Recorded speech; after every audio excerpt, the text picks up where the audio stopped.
예, 저희 지난주에 지금 들으시는 분들한테는 아마 지난주가 되겠지만 인터스텔라 시사회를 하지 않았습니까? 방송으로 얘기하고 페북에 올리고 해서 100분이 넘는 분이 같이 저희랑 첫 일반 시사에 가서 보셨어요. 근데 보니까 지금 저희가 녹음하고 있는 날이 오늘 5일인데 오늘 밤 24시에 개봉을 한다고 그러더라고요.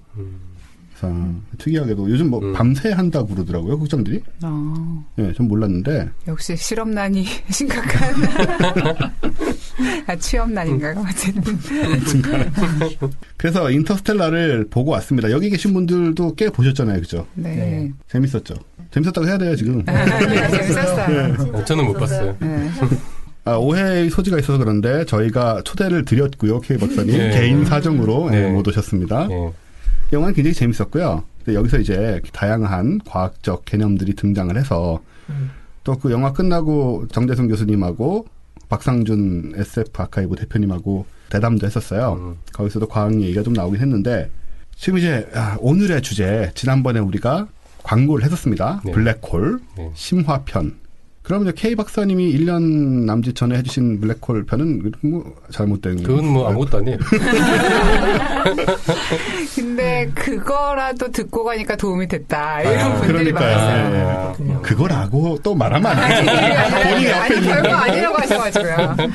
그런데 사실 인터스텔라가 이 뭐 헐리우드 메이저 영화라고 보기에는 굉장히 과학적인 내용이 좀 중심이 돼 있는 영화예요. 그러니까 과학적인 소재 같은 걸 그냥 대충 갖다 쓴 게 아니라 정말 과학 얘기를 하고 있는 영화여서 좀 특히 이제 항상 이 팟캐스트를 듣는 분들이 대부분 그렇겠지만 되게 관심이 있는 청간 여행에 대한 어떤 아이디어들이나 아니면 블랙홀을 묘사한 거나 이런 게 좀 본격적이어서 아직 영화를 안 보신 분들은 오늘 방송과 2회 블랙홀을 꼭 다시 한번 듣고 가시면 진짜 도움이 됩니다. 예, 저희가 이거 광고비 받고 하는 거 아니고요. 영화가 일단 재미도 재미지만 정말 과학적인 게 많이 담겨있는 영화라서 또 오늘의 주제와 연관되기 때문에 저희가 오늘 그 스포일러성 발언을 하지 않기 위해서 대단히 노력을 할 겁니다. 하지만 또 과학적인 얘기를 짚고 넘어가지 않을 수 없기 때문에 일부 예를 들어서 그 웜홀 안에서 등장하는 그 고질라 얘기라든가 예, 그리고 바깥에서 기다리고 있는 킹기도라 예, 이런 정도 외에는 이것도 순진하게 또 받아들인 사람들이 있어요. 정말 그런가 보다 하고. 네. 계속 고질라 기다리고. 끝까지 뭐 고질라 안 나오잖아. 실망하고 막. 그럴 수도 있어. 아무튼 우리의 주제가 오늘 마침 블랙홀이었는데 사실 그 맞춘 건 아니었잖아요. 네. 네. 오늘 나오실 교수님은 저희가 봄부터 계속 이렇게 언급을 하다가 결국은 이래저래 여러 가지 이유로 오늘에서야 이 자리에 오시게 됐고요. 예, 우연찮은 계기 속에서 이 영화의 히트와 우리 팟캐스트의 번영이 동시에 이루어지는 그런 시기가 아닐까 생각이 됩니다. 그래서 오늘 일단 먼저 소개를 드릴게요. 예. 네, 서울대학교 물리천문학부의 블랙홀 전문가이자 블랙홀의 천재 우정학 교수님 나오셨습니다. 그리고 네, 반갑습니다. 여러분들은 못 보시니까 제가 굳이 말씀을 드리는데 미남이십니다. 그래요. 미남이고 동안이시고 저희와 같은 학번이십니다. 저와 K 박사님과. 네. 환영해 주시는 거죠, 이거? 예, 뭐 그렇게 받아들이시면 그런 거고요. 썩 그렇게 큰 칭찬은 아닌 것 같아요. 그냥 낮은 수준의 경쟁이다 보니. 네, 또 그리고 이 방송에서 천재란 말은 되게 남발을 하는 편이에요. 네. 우리나라 최고의 블랙홀 전문가와 이제 함께하는 시간이 되겠죠. 실제로 예, 저게 진지한 목소리를 하신 저 말씀이 사실이 되겠죠. 네, 아니 뭐 다른 사람 나라도 똑같이 얘기할 거예요. 근데 우리나라에서 블랙홀을 전공하는 분들은 얼마나 되세요? 많으신가요? 글쎄요. 블랙홀 연구한다 그래도 여러 가지 분야가 있기 때문에 천체 물리 쪽에서는 뭐 손에 꼽히죠. 네, 네. 5손가락 안에 꼽히고. 되게 인기 있는 분야일 것 같은데. 네. 우리나라에선 또 안 그런가 보죠. 제가 전에 저번 블랙홀 때 말씀드렸다시피 자리 구하기가 힘들어요. 그렇죠. 거기다가 이제 우정학 교수님이 자리 잡고 계시잖아요. 네. 이제 틀렸어요. 네, 혹시 모르지만 다음 세대가 될 때까지 네, 다 빨리 딴 걸로 하셔야 돼요. 네, 블랙홀 혹시 전공하려고 하셨던 분들 꿈을 버리시고 다른 쪽으로. 제가 빨리 죽어야 될 것 같아요. 예, 그래서 지금 블랙홀 얘기가 오늘 이래저래 많이 등장하게 생겼는데 일단 오프닝이잖아요, 지금. 예, 저희 오프닝은 상당히 심도 깊은 얘기를 나누는 시간이 되어 버렸습니다. 어쩌다가. 하나 궁금한 게 이 영화에서 뭐 다들 아실 거예요. 이건 스포일러까지는 아닐 것 같은데 웜홀로 우주 여행을 하잖아요. 네. 그 우주 여행이 정말 가능한 건지를 네. 블랙홀의 신이신 우종석 교수님께 한번 여쭤보고 싶어요. 네, 그 웜홀을 통한 그 우주 여행 이게 이제 굉장히 뭐 사람들이 많이 궁금해하는 네. 질문이죠. 그 웜홀을 통한 우주 여행의 그 3대 법칙이 있습니다. 네. 네. 제가 만든 건데요. 이런 거 좋아요. 허핑턴 포스트 그러게. 스타일. 3대 법칙. 1번이 이제 로또 여행이다. 아. 2번이 자살 여행이다. 아. 3번이 이제 묻지마 여행이다. 이런 그 3대 법칙이. 굉장히 안 좋은 얘기. 그냥 못한다를 다르게 말씀하신 것 같아요. 하면 안 된다. 이게 이제 웜홀이라는 게 이제 굉장히 불안정하기 때문에 네. 그 이제 지속되기가 좀 어렵고요. 네네. 우리가 이제 웜홀을 통해서 간다 그랬을 때는 그 요동 같은 게 생기기 때문에 웜홀이 사라질 수 있거든요. 네. 네, 그러면은 사실은 그 웜홀을 통과할 수 있는 확률이 이제 굉장히 낮아지니까 네. 거의 뭐 로또 수준의 로또보다 사실은 더 어려운 네, 여행이 될 수 있죠. 예. 그리고 들어가면 죽고. 그러니까 이제 결국은 두 번째 문제는 우리가 이제 사건 지평선을 통과해서 이제 블랙홀 네. 가까이 가면 이제 더 이상 빠져나올 수 없는 사건 지평선을 통과해서 이제 웜홀로 넘어가야 될 텐데 네. 그 블랙홀의 그 특이점이라고 하는 거를 이제 피할 수가 없잖아요. 네. 이제 그러면은 결국에는 아무리 튼튼한 우주선을 만들어도 다 이제 산산조각이 날 테니까 네.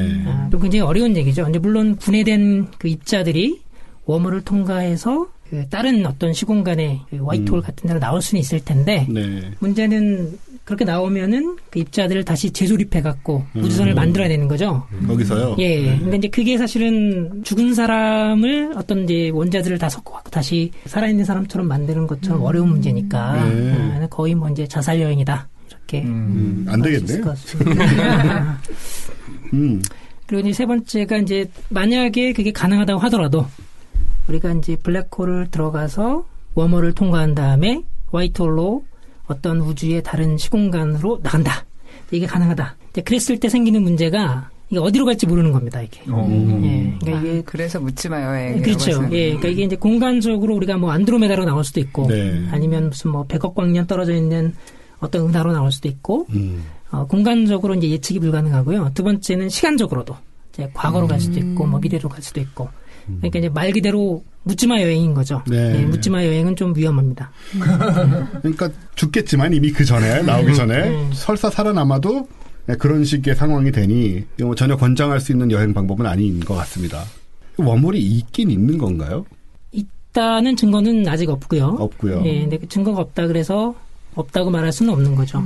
이론적으로는 존재할 수 있고. 이론적으로는 이제 충분히 존재할 수 있을 텐데, 네. 근데 그게 사실은 그 웜홀 이야기가 그 슈바르트실드, 예. 슈바르트실드가 아인슈타인의 그 일반 상대성 이론을 가지고 이제 풀었잖아요. 네. 근데 거기에서부터 사실 출발하는 건데, 그 아인슈타인하고 로젠이라는 사람이 그 이제 그 슈바르트실드의 해를 가지고서 이제 연구를 하다 보니까 시공간의 그 두 점을 이제 연결할 수 있는 어떤 네. 가능성을 좀 본 거고요.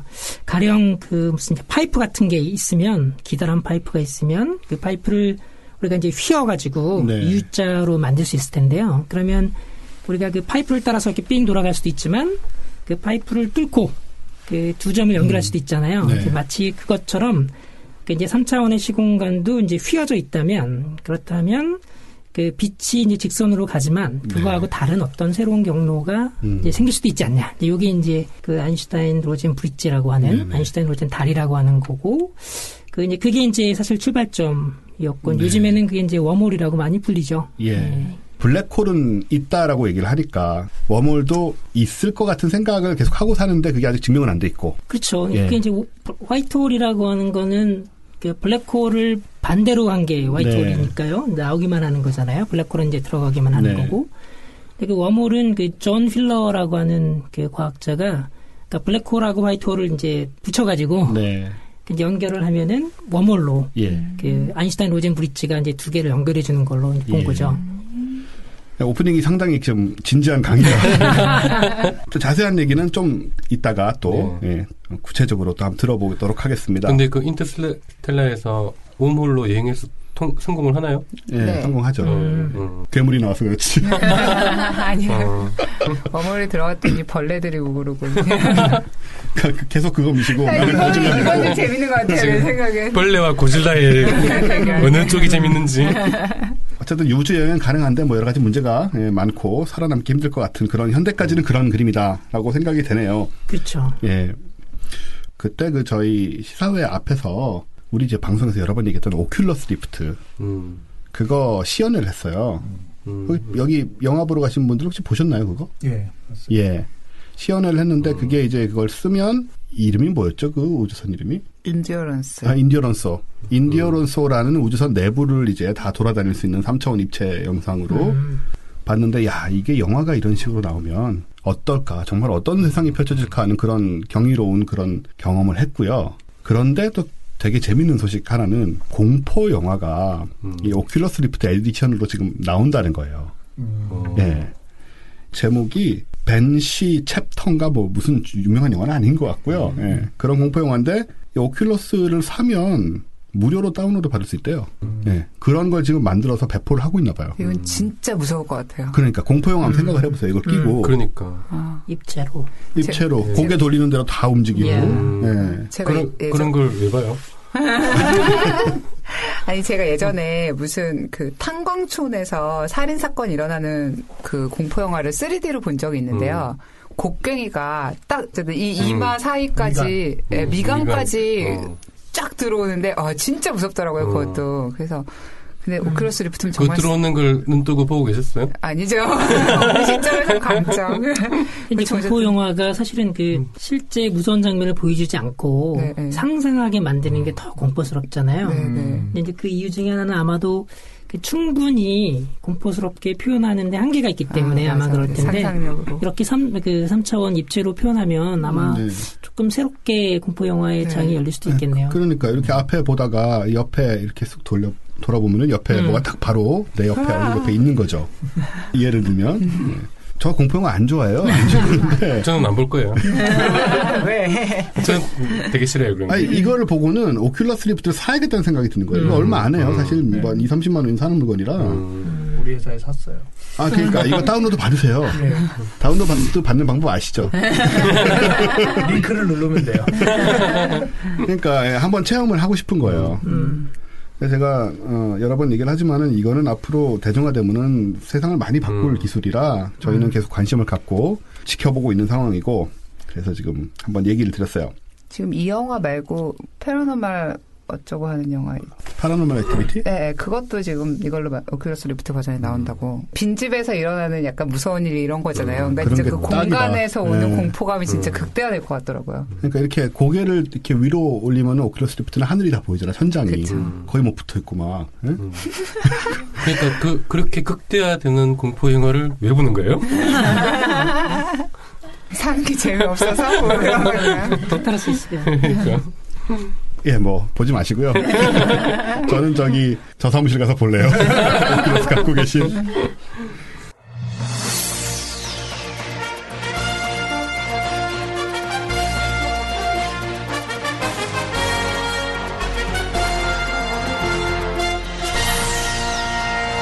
간추린 과학 뉴스 전해드립니다. 구글이 읽고 쓸 수 있는 인공지능을 개발 중인 것으로 알려져 관심을 끌고 있습니다. 지난 1월 영국의 딥마인드사를 인수한 구글은 옥스퍼드 대학과 파트너십을 맺고 신경망 분석을 통한 학습과 지각 능력을 가진 기계 개발에 박차를 가하는 것으로 알려졌습니다. 다음 뉴스입니다. 일본에 나가 있는 저희 특파원 연결하겠습니다. 일본 로봇의 도쿄 대응시 소식이 전해져 화제가 되고 있습니다. 인공지능 로봇 도로보쿤이 최근 대학 입시 모의시험에서 일반 사립대 합격할 수 있는 성적을 받았다고 합니다. 도로보쿠는 일본 국립정보학연구소 등이 인공지능 개발 프로젝트로 개발 중인 로봇으로 알려졌습니다. 네, 이상 과학과 사람들 뉴스룸에서 전해드렸습니다. 구글이 되게 야심이 많은 것 같은데 읽고 쓸 수 있는 인공지능을 개발을 하고 있대요. 이게 지난 1월에 이미 딥마인드라는 스타트업 회사인데 이 회사를 거액에 인수를 하고 그 다음에 지금 한 10달 지났잖아요. 지금은 인간 뇌를 모방한 신경망 분석을 개발하고 있대요. 뉴럴 네트워크라고 그러죠. 이게 이제 뭘 보고 인식을 하고 필요에 따라서 행동을 취할 수 있도록 이 시스템 안에 사람의 사고 방식이 주입된 거래요.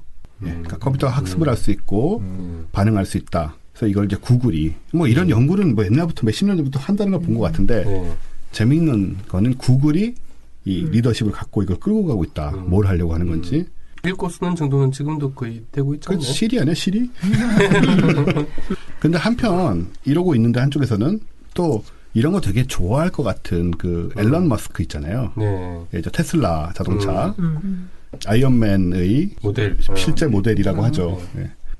토니 스타크. 토니 스타크의 모델이라고 하는데 이 양반은 또 이거를 그렇게 우려한다고 우려감을 강하게 표명을 했는데 이유가 인공지능으로 인해서 인간 존재가 위협받을 수 있다. 네. 인공지능 연구를 심지어는 악마 소환에 비유를 했다는 거예요. 그렇다고 합니다. 또 보면은 스티븐 호킹 같은 사람들도 우려하고 있고 또 종교계에서는 더더욱 우려하고 있고 그래서 이제 뉴스로 얘기를 했지만은 좀 요 얘기를 좀 같이 우리가 해보면 어떨까. 예, 인공지능 어떤 생각을 가지고 계신지. 신경만 분석이라는 게 이제 습득을 해서 그걸 뭐 나름대로 이제 조합을 해서 행동을 한다는 거잖아요. 네. 굉장히 모범적인 인공지능이 나올 것 같아요. 그런데 이런 인공지능이 발전을 막 하면요. 똑똑한 사람들은 더 이상 잘난 척을 못할 것 같아요. 힘센 사람들이 잘난 척. 인간성이라는 로봇도 것에. 힘센 로봇도 나오고. 그러네요. 네, 힘으로는. 근데 왜 그럴 때 있잖아요. 막 진짜 막 너무 싸가지 없고 재수 없는데 똑똑하니까 차마 욕을 못하는 이런 사람들이. 저 프리치 치비키. 그런 타입의 사람들이요. 이제 설 자리가 없는 거죠. 약간 기쁘고 이런. 프리치 치비키 얘기인데 왜 했냐면 저희 옛날 방송에서 똑똑하고 싸가지 없는 사람으로 소개가 된 바 있어서. 근데 그 똑똑하고 싸가지 없는 사람은 대부분 주변 사람들이 똑똑하다고 인정을 안 하기 때문에 네, 괜찮아요. 그냥 무시하면 돼요. 네, 그래서 이제 인공지능이 사실 옛날에 왜 그 인공지능 학자들 뭐 마빈 민스키니 한스 모라베기니 이런 사람들은 이미 지금쯤 되면은 사람 수준의 거의 지능을 가진 기계가 나올 거라고 얘기를 했었거든요. 네. 근데 아직 안 나오고 있긴 한데 저는 궁금한 거예요. 만약에 정말 구글 같은 데가 이거를 엄청나게 돈이 많고 자원도 많은데 이걸 끌고 가서 뭘 하고 싶은 걸까 구글은? 드디어 대리운전이 없어지겠네요. 아 그렇구나.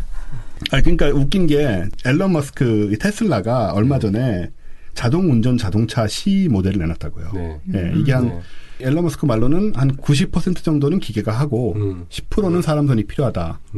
자기는 또 그런 거 만들어 놓고서 또 반대한다 그러고 그럼 도대체 이 사람이 말하는 인공지능하고 또 지금 우리가 얘기하는 인공지능은 어떻게 다른 건지도 참 묘한 것 같은 거예요. 이 상황이. 그래서 구글이 인공지능을 굳이 만들어서 사람같이 생각하는 그런 존재를 만들려고 하는 건지. 근데 뭐 일단 만들어 놓으면 쓸 땐 진짜 많을 것 같은데요.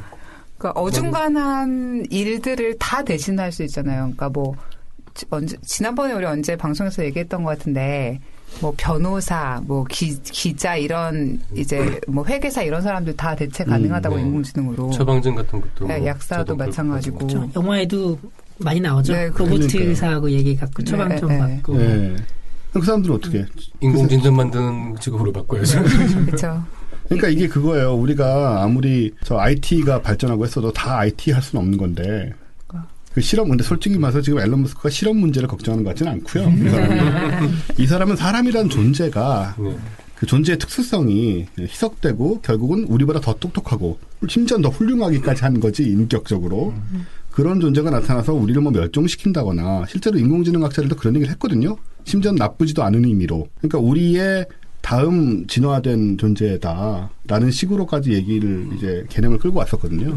인공지능이 이제 어디까지 그 지능적일 수 있을까? 이게 문제가 되겠죠. 아무래도 그 자동차 운전 같은 경우에는 그 데이터베이스를 통해서 그 데이터베이스에 맞게 이제 아마 이제 판단해서 할 텐데 이제 그런 거 말고 이제 좀 창의적인 이런 부분들을 그 데이터베이스가 없는 그런 부분들을 이제 인공지능이 어디까지 그걸 그 성취할 수 있을지에 대해서는 뭐 저는 개인적으로 조금 아직은 잘 모르겠다 이런 입장입니다. 예전에 그런 얘기 잠깐 나왔었는데 인공지능을 만들기가 어려운 이유가 사람이 합리적으로 행동을 안 하거든요. 맞아요. 네, 그래서 아까 제가 이제 모범적인 인공지능 넣을 거라고 한 거는 데이터 받아들여서 종합적으로 판단하면은 아주 모범적이고 합리적인 사람이 할 수 있는 행동 정도밖에 하지 못하지 않을까. 그 정도 행동밖에 하지 못하지 않을까. 네. 사람이 좀 특이한 거는 분명히 똑같은 조건인데 엉뚱한 자꾸 따생각을 하잖아요. 그렇죠. 네, 엉뚱한 짓을 하고. 그런 걸 흉내내기는 좀 힘들지 않을까. 그러니까 이제 기능적인 거로 제안을 하면 별로 그렇게 두려워할 필요는 없을 것 같은데 아마 그 걱정하는 이유는 인간지능보다 더 뛰어나게 이제 갈까봐. 그렇죠. 그래서 이제 걱정하는 게 아닌가 싶습니다. 근데 그건 전에 얘기했듯이 그 의식이라는 정체를 아직 모르고 있거든요. 의식이 뭔지 이해하기 전에는 인공지능도 한계가 있지 않을까. 그러니까요. 그 참 재밌는 이게 토픽인데 사실 뉴스에서 다루기에는 좀 무겁긴 하지만 네. 기회가 있다면 언젠가 국내에 우리 좀 인공지능 학자라고 부를 만한 분들이 많이 계실까요? 제가 몰라서 여쭤보는 건데. 네, 저도 몰라요. 우리의 호프 이종욱 교수님. 저도 뭐 당연히 모릅니다. 저희 K2 박사님한테 여쭤보고 올게요. 네, 그래서 이제 저는 그런 생각이 드는 거예요. 지금 3D 입체 영상 같은 거 나오고 인공지능 컴퓨터들이 등장하고 그러면서 떠오르는 거는 이제 시뮬레이션 우주 뭐 이런 거 그런 식의 그러니까 시뮬레이션들이 자체적으로 실감나는 영상이나 감각적인 그런 인풋뿐만 아니고 그 시뮬레이션 자체가 살아있는 그런 어떤 그런 것들로 합쳐져 가지 않을까 뭐 이런 생각도 들고 해서 저는 취향은 아주 이쪽이거든요. 굉장히 위험하건 뭐건 멋지잖아요. 쿨하고. 일단 가보자. 그러니까 일단 가보자. 어떻게 되는지 보자. 사실 저도 약간 좀 말하자면 기다리는 쪽인데 인공지능인 건 뭐가 어쨌든 지금 인간들 하는 꼬라지보다 조금 나은 존재가 나와서 좀 합리적이 됐건 뭐 도덕적이 됐건 조금 다른 어떤 세상으로 갈 수 있는 계기라는 게 뭐가 좀 있었으면 좋겠다는 생각은 들어요. 요즘 스트레스를 많이 받더라고요. 네, 저 미치겠더라고요. 정치적인 이유로 인공지능을 지지하는. 뭐가 될까? 인공지능당 만들까? 우리는 안 되니까 기계가. 네. 좋은 생각이네요. 그냥 인공지능이 생각할 수 있는 수준의 정책만 하자. 제발. 그거 좋다. 그래도 또 한편으로 너무 재미가 없어지잖아요. 지금 재미 따질 때가 아니잖아요. 재미가 중요한 게 아닌 것 같아요. 요즘 재미를 따질 상황이 아니기 때문에 제발 그 정도만이라도 하자. 근데 우리가 지금 이제 나온 얘기가 사람보다 더 뛰어난 인공지능이 나오면 우리가 좀 불편하다. 이런 얘기가 나왔는데 지금 실제로 어떤 쪽에서는 또 벌어지고 있는 현상이에요, 이게. 왜냐하면 아주 따끈따끈한 엊그제 뉴스인데요. 일본 로봇이 도쿄대에 응시를 했습니다. 네, 이게 뭐 처음 한 게 아니고 지난번에도 한번 했나 봐요. 사람하고 똑같이 시험을 친 거예요. 근데 얘가 어느 정도 점수를 받았는 거 하니 다행인지 모르지만 도쿄대에 합격할 점수는 아니래요. 하지만 전국 581개의 일본 사립대 중 80%에 해당하는 472개 대학에 합격할 수 있는 성적을 받았다는 거예요. 상위권이네요. 상위 20%. 네, 이 정도니까. 근데 시험 문제가 객관식이었나요? 그냥 똑같은 대입 시험입니다. 사람들이 치는 것과. 예, 그거를 가지고 지금 이 정도를 받았는데. 상위 20%면 도쿄회대에 들어갈 수준이 안 되는 정도가 아니라 한참 모자라죠. 네. 그렇죠. 근데 그건 우리도 마찬가지예요. 여기 박사님들은 아닐지 몰라도 나머지 우리도 마찬가지예요. 그러니까 얘가 어떤 특정한 20%보다는 못할지 몰라도 이 방송을 듣고 있는 여러분은 웃지 마세요. 여러분입니다. 여러분을 포함한 우리 대부분보다 어떤 면에서는 똑똑할 수도 있다. 어떤 면에서는 뭐 의식이 있고 이렇지는 않겠지만 아마. 그래서 이제 이 인공지능 개발 프로젝트로 계속 이 로봇을 개발했었고 목표가 도쿄대 입시에 합격하는 거래요. 계속 시험을 치는데. 그러려면은 우리나라 강남에서 학원을 다녀야 돼요. 그렇겠군요. 근데 실제로 저도 이 기사를 봤는데 그 사교육 기관에서 만든 교육용 앱 같은 거 있잖아요. 네. 거기에는 이제 패턴이나 이런 거를 로봇한테 그거 했다고 그 정보들을 줬다니까 결국은 일본에서 개발한 걸로 안 된다니까. 우리나라 강남에서 해야 되는구나. 쪽집게. 네, 쪽집게. 네, 문제는 도쿄 대학에 들어간 다음에 학점을 잘 받을까요? 어렵겠죠. 어렵겠죠. 또 우리나라 사람들은 그런 신경 안 쓰잖아요. 일단 뭐 어떻게든 졸업만 하면 그렇죠. 졸업은 하겠죠. 입학만 하면 되니까. 예, 아무튼 그렇답니다. 예, 방금 얘기 나왔지만 그 1000억 개의 단어가 집적돼 있는 데이터베이스하고 휴대전화 회사가 앱을 개발했대요. 그 기술 도움을 받아서 이 시험을 쳤는데 영어 시험도 200점 만점에 95점을 받았대요. 근데 우리 생각해보면 50점도 못 받은 거 아닌가 싶지만 뭐 이게 애들 말로는 이렇게 80%의 대학을 갈 수 있는 성적이라고 하니 일본 사람들이 영어를 잘 못해. 그런 얘기는 있죠. 이 이름이 도로보 쿤인데 예, 일본식의 뭔가 이름인 것 같죠? 도로보쿤이 대화의 내용에 따라 상대방의 감정까지 파악해야 응답할 수 있는 질문에서도 정답을 골라냈대요. 이런 부분들이 이제 좀 새로운 발전인 것 같고 단지 문제는 뭐냐면 물리 과목에서 잘할 것 같은데 오히려 네. 물리 과목에서는 물체를 크기가 아니고 단순한 점으로 취급하거나 혹은 뭐 사회 정의 같은 어휘의 의미를 파악하지 못했대요. 그거는 많은 사람들이 파악 못하는 것 같은데. 네, 내용은 잘 모르죠. 네. 말로는 하지만 네. 우리나라에서 이 단어가 오래전부터 쓰이곤 했는데 그렇다고 합니다. 그래서 며칠 전에 예, 로봇이 이런 성공을 거두고 해서 조만간에 도쿄대에 합격할 수도 있지 않을까. 물론 도쿄대에 합격하는 것이 어떤 지성의 척도를 의미하진 않겠지만 그래야 하는 거잖아요. 그죠? 네. 우리 입장에서는. 네. 여하튼 인공지능 계속 발전되고 네, 말씀하신 대로 이제 의식의 문제는 있고 네. 의식이 뭔지도 모르고 네. 우리는 이제 우리가 각자가 의식을 가진 건 알잖아요. 나는 나를 아니까. 근데 엄밀하게 철학적 기준으로 보면 나는 덱들이 의식이 있는지 몰라요.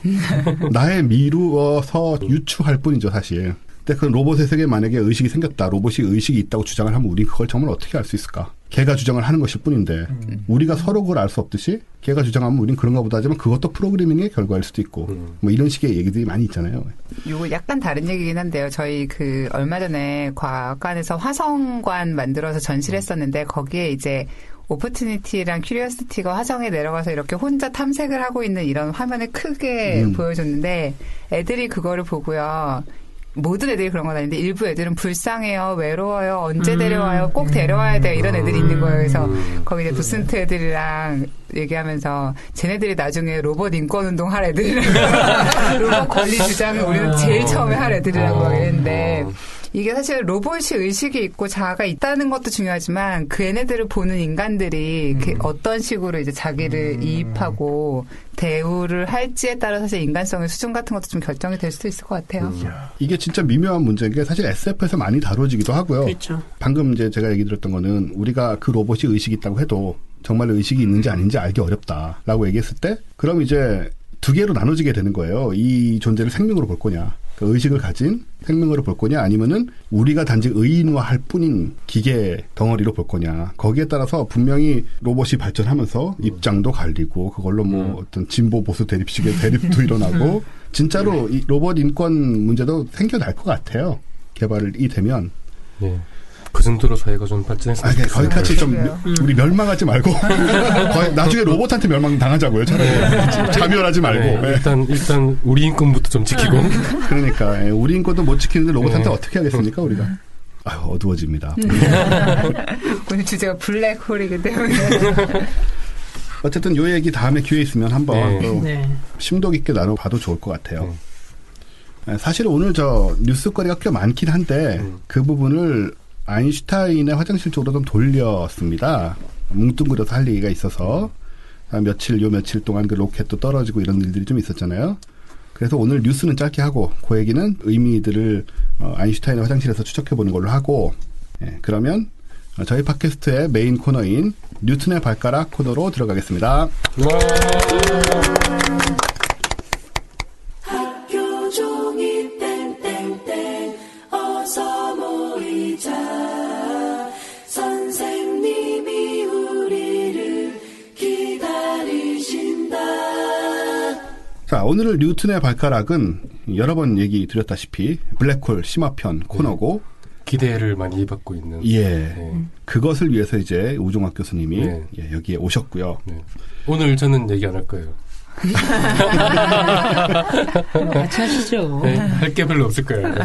제가 할 얘기는 지난번 그 블랙홀 거기에서 다 했어요. 우리 2편이었나요 블랙홀이? 네, 2편. 1편이 빅뱅이었고 네. 저는 거기서 더 이상 할 얘기가 없어요.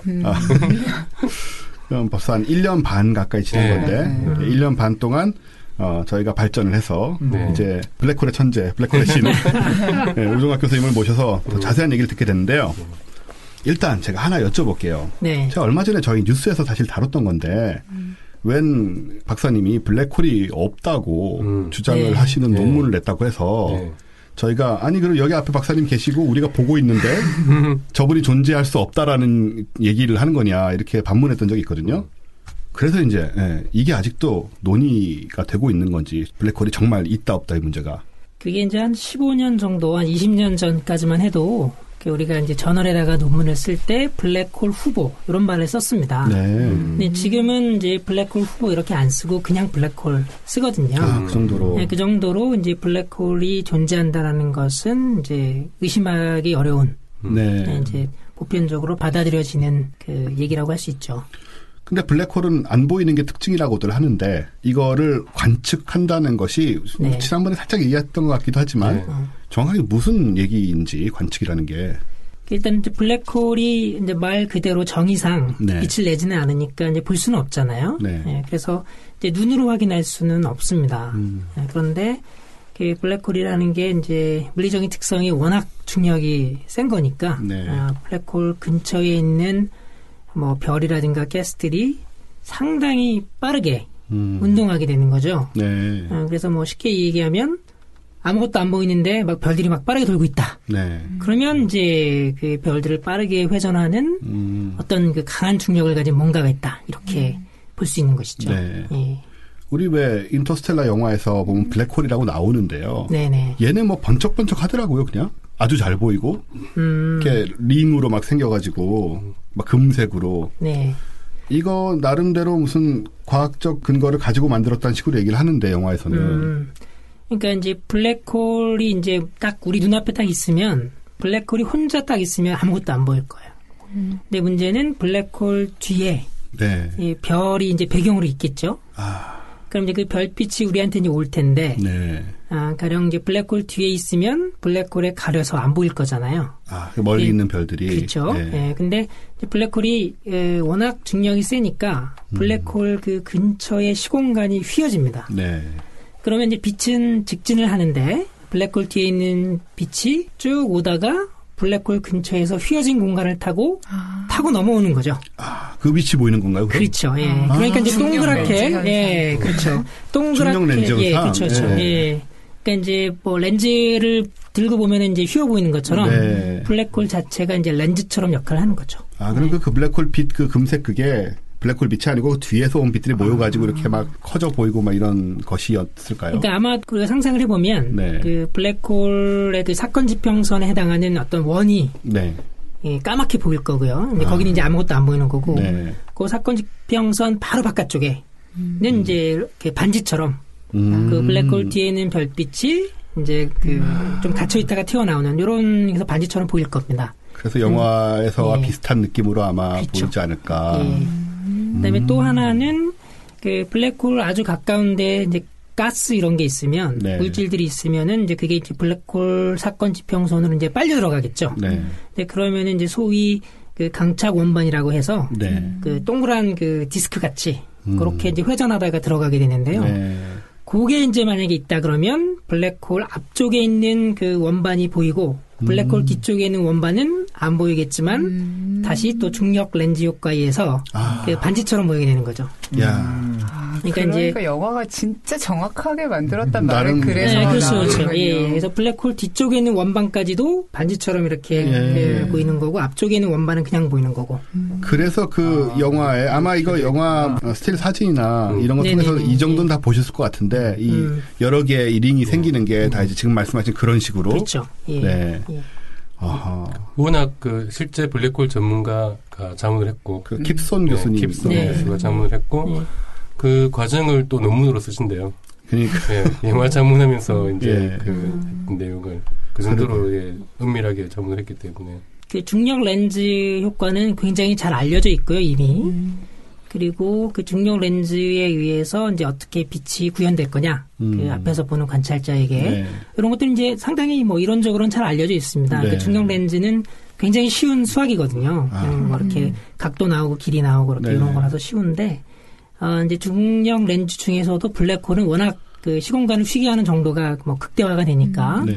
그 일반 상대론을 이제 풀어서 그 근처에 그 시공간의 분포를 만들었을 거고, 그 다음에 네. 이제 중력 렌즈를 적용해서 계산을 했겠죠. 그 아예 그 CG를 만들 때 그 캐드 같은데 그 변수들을 그렇게 집어 넣어서 네. 뽑아냈을 수도 있겠네요. 그렇죠. 그래서 아마 3차원으로 구현한 거를 이제는 이제 2차원으로 예. 앞쪽에서 보는 관찰자가 2차원을 어떻게 보일지 아마 이렇게 구현하지 않았나 그렇게 생각이 드는데요. 사실은 이미 이 영화 전에도 네. 어느 정도는 이게 구현이 돼서 이미 나왔습니다. 예. 근데 아마 이번 영화에서는 좀 자세하게 고화질로 예. 영상 영화에 넣을 정도의 수준으로 이제 자세하게 했겠죠. 예. 또 멋있게 좀 가공도 하고 그랬겠죠. 네. 예, 천체물리 저널에 논문을 낸다고 이렇게 돼 있던데, 네. 저도 좀 궁금합니다. 근데 뭐 특별한 내용은 아마 아닐 거예요. 근데 네. 좀 자세하게 봤다, 뭐 이런 거겠죠. 그러니까 이제 영화가 SF가 이렇게 과학하고 원래 연관성은 있었지만 이런 식으로 구체적으로 이제 서로 뭘 주고받는 이런 모양이 되는 것 같아서 예, SF 팬의 한 사람으로서도 기쁘기도 한데 제작비가 많아서 가능한 일일까요? 그렇죠. 예. 우리는 그냥 블랙홀이라니까 뭐 그냥 까만 걸로 칠해야지 뭐 까만 나무에다 까맣게 칠해가지고 나무막에다가 그 시대는 또 아니에요. 맞아요. 그러니까 이게 또 더군다나 우주 여행을 하는 거니까 네. 블랙홀로 아주 상당히 가까이 가서 본 거잖아요. 그러니까요. 예, 지금까지 나온 그림은 이제 지구에서 봤을 때, 가령 이제 지구에서 우리 은하 중심에 있는 그 블랙홀을 봤을 때 어떻게 보일지 이런 거는 이제 구현이 되어 있습니다. 예. 근데 이제 이거는 아마 상당히 그 블랙홀 가까이 가서 봤을 때 어떻게 보일지 그렇게 한 거니까 그런 면에서는 저도 이제 상당히 기대가 되는데요. 네. 그 영화를 보러 가야 되겠네요. 예, 오늘 밤에 가서 보세요. 저희는 안 갈 거예요. 봤어요. 그래서 이제 블랙홀은 존재한다. 일단 옛날에는 블랙홀 후보라고 했는데 지금은 그냥 블랙홀이라고 부를 정도로 존재하는 건 맞는 것 같고 네. 증거도 여러 가지로 있고 어쩌면 가까이 가면 이렇게 아마 보이기까지 할 거고 지금 여러 가지로 얘가 나왔으니 근데 이제 전문가가 나오셔서 말씀인데요. 지난번에 그 교수님은 왜 블랙홀이 없다고 또까지 이런 상황인데 지금 얘기를 하셨을까? 그것도 좀 의문스럽거든요. 계산상으로 안 나온다는 식으로 얘기를 하신 것 같더라고요. 네, 아마 그게 제가 읽은 지가 좀 오래돼서 좀 명확히 기억은 안 나는데 네. 아마 그 사건 지평선 근처에서 일어나는 어떤 양자 효과들 때문에 네. 결국 그 블랙홀이 되지 않고 네. 그 물질들이 이제 뭐 빠져나간다 이런 그 아이디어를 아마 수학적으로 전개한 걸로 제가 기억이 납니다. 네. 근데 그 이제 뭐 과학이라고 하는 게 이론도 있고 관찰이나 실험이 이제 동시에 병행돼야 되는데 지금은 저희가 이미 이제 블랙홀들을 뭐 관찰하고 연구하는데 없다 그러면 좀 섭섭한 일이기도 예, 하고. 좀 섭섭하죠. 예. 근데 이제 그 아마 논문에서는 그런 방식으로는 블랙홀이 안 생긴다. 뭐 이 정도로는 의미를 부여할 수 있지 않을까. 네. 여튼 블랙홀은 뭐 있었으면 좋겠습니다. 여러 가지 의미에서. 관측이 됐습니다. 블랙홀이. 근데 요거를 지금 연구를 하신다고 하잖아요. 예. 그럼 무엇을 연구를 하는 건지 블랙홀에 대한 어떤 것을? 네, 그러니까 블랙홀이 사실은 그냥 블랙홀이 혼자 있으면 좀 외롭죠. 네. 그러면 뭐 가까이 가면 이제 중격 렌즈 효과 이런 게 뭐 보이겠지만 사실은 우리가 딱 보는 그 시선 방향에서 그렇게 중격 렌즈 효과가 일어나기는 굉장히 확률적으로 낮거든요. 아, 그것도 그렇겠네요. 예. 네. 그래서 은하들이 많이 모여있는 은하단 이런 것들은 중격 렌즈 효과를 만들어서 굉장히 재미있는 그림들이 많이 사진에 네. 찍힙니다. 근데 블랙홀 중격 렌즈는 발견된 적도 없고 아직. 그리고 아마 발견되기가 굉장히 어려울 거예요. 네. 그래서 이제 그거보다는 블랙홀이 혼자 있지 않고 블랙홀 주변에 이제 가스들이 블랙홀로 빨려 들어가는 네. 이런 블랙홀들이 이제 재밌는 거죠. 네, 그래서 그 뭐 아무것도 안 하는 블랙홀은 이제 잠자는 블랙홀이고, 네. 이렇게 이제 가스를 잡아먹는 것들은 활동성 블랙홀. 그래서 이제 저희 천체물리에서 주로 다루는 것들이 바로 가스를 유입해 갖고 엄청난 빛을 내는 네, 그런 그 활동성 블랙홀들을 주로 많이 연구하고 있습니다. 인터넷에서 블랙홀 치면 네. 그 이렇게 원방 같은 거로 가스가 막 빨려 들어가고 있고 검은 그렇죠. 구멍으로 예. 이런 현상. 그렇죠. 예. 그럼 요걸 보면은 그 가스들은 눈에 보이는 거죠?